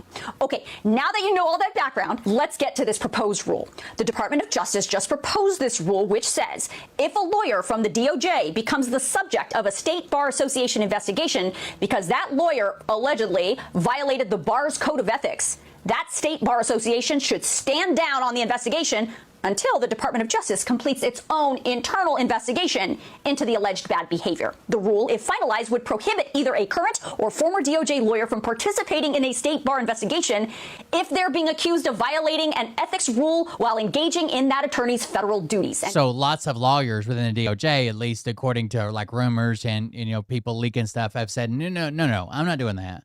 Right? I'll get fucking disbarred for that. You can't even ask me to do that. And now they have an excuse to say, well, you're going to do it or you're going to lose your job because we can protect you. You can't use that as an excuse anymore. If the Bar Association refuses to stand down, the Attorney General will take appropriate action to prevent the bar disciplinary authorities from interfering with the Attorney General's own review of those allegations. So what's the problem with that? Well, according to legal scholars and a group called the Lawyers Defending American Democracy, a lot of things. First, they say, according to the United States Supreme Court, the Department of Justice has absolutely no jurisdiction over state bar associations. They say in a case from 1979, the justices said that state bar associations are absolutely the ones responsible for discipline of lawyers, not the Department of Justice. And on top of that, the legal group says this Department of Justice cannot be trusted to investigate the alleged unethical behavior by their own lawyers, especially if the alleged unethical behavior may have been directed by the very same DOJ. They say DOJ could also simply slow walk their internal investigation, so these lawyers may never face consequences. Right, that's what they'll do. Right, they'll just never, if the bar can't do their job until after the DOJ finishes theirs, they'll just never do their job. State Bar Association, even if they are guilty. The Illinois State Bar Association says this rule is unprecedented, unnecessary, and inappropriate. So I guess the question for you to think about is, if these Department of Justice lawyers are abiding by their required code of ethics, why do they need, oh shit, that was my bad. Why do they need extra protection? In theory, that's how our 99, the justices said that states, and on top of that, they never face consequences from their state bar. Inappropriate. So I guess the question for you to think about is, if these Department of Justice lawyers are abiding by their required code of ethics while they carry out the bidding of the Trump administration, why would they need to be shielded from their own state bar association investigations? Now, depending on how you answer that question, you may want to let AG Bondi and the Department of Justice know what you think about this new proposed rule. The public comment period is already open for you to submit your thoughts, and you only have until April 6th to send yours in. So if you want to do that, I am going to email you the form in my Facts HQ email, which of course is free, so make sure you sign yourself up. Actions have consequences. In theory, that's how one of the largest affordable housing bills in years just passed the United States Senate with overwhelming bipartisan support. But even with all these senators on board, it is very unclear whether this particular bill is ever going to become a law. I'll tell you why that is in a second, but first, the bill that passed today in the Senate is called the 21st Century Road to Housing Act. It is massive and would do a whole bunch of things, including incentivizing more home building, cutting red tape, increasing the supply of manufactured homes, which are typically cheaper and faster to build. And perhaps most importantly, this bill would prohibit large institutional investors from purchasing certain types of single-family homes, in theory, to make it easier for actual people to buy those homes. Now, that provision may not go as far as you think. More on that in a second. But first, I want to tell you today that bill and all those provisions passed overwhelmingly, 89-10, with one senator not voting. 9 of the 10 no votes came from Republicans, 1 was a Democrat, and the 1 senator that did not vote was a Republican. And if you want to see how your senator voted, I'm going to email the final list out to you tonight in my Facts HQ email, so make sure you sign yourself up. Okay, so if this bill is so great and all these senators are on board, and President Trump just recently signed an executive order basically doing a lot of the stuff in this bill, and the vast majority of Americans want to see big investors stop buying up single-family homes, why then won't this bill get through the House? Because the House recently passed its own bill, and that one, which is sponsored by a Republican, says nothing about these big investors. The House's version, imagine that, it's called the Housing for the 21st Century Act. It also passed with wide bipartisan support. The final vote there was 390-9, with 33 House members not voting. 8 of the no votes were from Republicans, 1 was a Democrat. Again, if you want to see how your lawmaker voted on this, I'm going to email it out to you too. Okay, so now that both the House and the Senate have passed basically 2 versions of the same bill, both with overwhelming bipartisan support, the 2 chambers will have to go to what's called a conference to iron out the differences. And here's the main sticking point. A group of House Republicans say blocking these big investors from buying up these single-family homes is anti-capitalist, and they will not go for it. Now, it's important for you to understand exactly what the Senate bill actually... Haven't they got enough shit they can invest in without coming after single-family fucking homes and turn them into rentals to where you can never own a fucking home? About these big investors and what they can and cannot do. The Senate bill defines large institutional investor as an entity that controls either directly or indirectly at least 350 single-family homes at the time this bill is signed into law. This Senate version does not force those large investors to sell the properties that they currently own. It just limits the way they can purchase any new properties in the future. The bill then puts rules in place for the types of homes large investors can still purchase even after the bill is signed into law. The bill says these large investors can still buy single-family homes if they are new construction, renovated homes, or rental conversions that are intended for sale. They can buy single-family homes if they provide a path to ownership for the renters. They can purchase single-family homes if they are part of a development that was always intended as a rental community. And they can still buy single-family homes that are in foreclosure or repossession or have mortgage servicing obligations. However, in some, not all, but some cases, these investors must sell that property to an individual after 7 years. So now the House and the Senate negotiators will have to come up with a compromise, and it is unclear how this is going to shake out in the end or what, if anything, is ever going to get to the president's desk for signature. But here's what we do know. The longer this conference drags out and the closer we get to the midterm elections, the less likely it is that anything is going to be signed into law. One of the largest... Sounds about right. All right, guys, we'll go over Pete Hegseth's little spat with the media on the next show tomorrow, probably. Thank you all for joining us. Thank you for being here. I appreciate it. It's 1 a.m. my time. Consider supporting the show. Shout out to Grassroots for the memberships. I didn't even know that was an option, but I appreciate it. If you want to support the show while we're offline, you can use this link here. Make sure you leave a message so I can thank you next time I'm live. I greatly appreciate that. I like to thank people when they donate.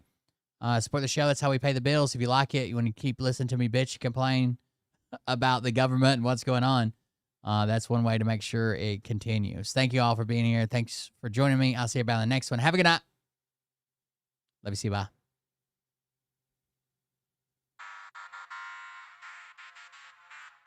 But I can tell you this about if this douchebag happens to see this particular show, you don't have the forking balls to call out the people on this planet by name and tell them exactly who they are and tell them the rest of the world who they are. You don't have the forking balls. You don't have the balls.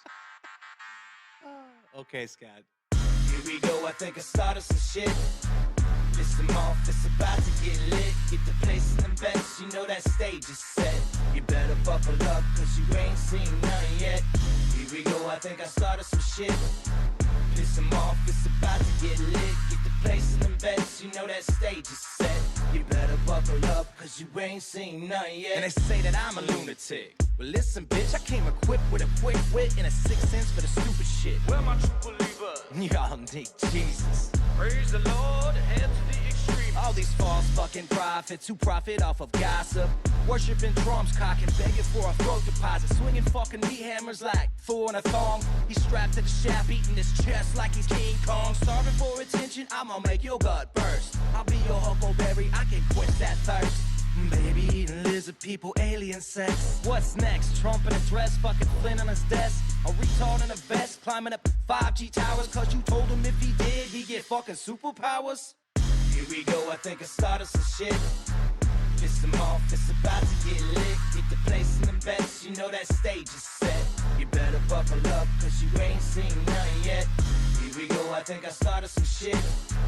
Piss them off, it's about to get lit. Get the place in the best, you know that stage is set. You better buckle up, cause you ain't seen none yet. I used to find clues too when I was high on shrooms. I found myself a tunnel that led to Jason Q's bedroom. Opened his closet, I found some of his meat rockets. I strapped them to my shoes and then I flew through the roof. I found myself in orbit strapped to an F-16. High on amphetamine, with Trump in between. Put on a light coat of baby oil and saluted the troops. He tapped me on the shoulder and said, "This is gonna be it." Whoa, wait. Stop. What? What? I'll get my files. Wait, what are you doing? It's it. Stop. Hold on. Fucking stop. Dude, come on. Seriously. This is my mom's an alcoholic. Oh, give me a... Oh, my God. Damn it. Here we go, I think I started some shit. Piss them off, it's about to get lit. Get the place in the best, you know that stage is set. You better buckle up, cause you ain't seen none yet. Here Here we go, I think I started some shit. Piss them off, it's about to get lit. Get the place in them beds, you know that stage is set. You better buckle up, cause you ain't seen none yet. Round 3. Down goes Nino. Please say it isn't so. Got him backed up on the ropes, trying to ram it down his throat. Now things are getting rocking, he was doing so well. It's all over, hands on his shoulders, they ringing his bell. You got Frog News Network doing no damn research. They be working copy on cocks that came first. 9th inning, second string, and they acting like they know hitters. Assholes throwing bullshit, sending runs to the shitter. All this nonsense on my conscience, it's hard to sleep at night. Who the fuck is in my window with this time of the night?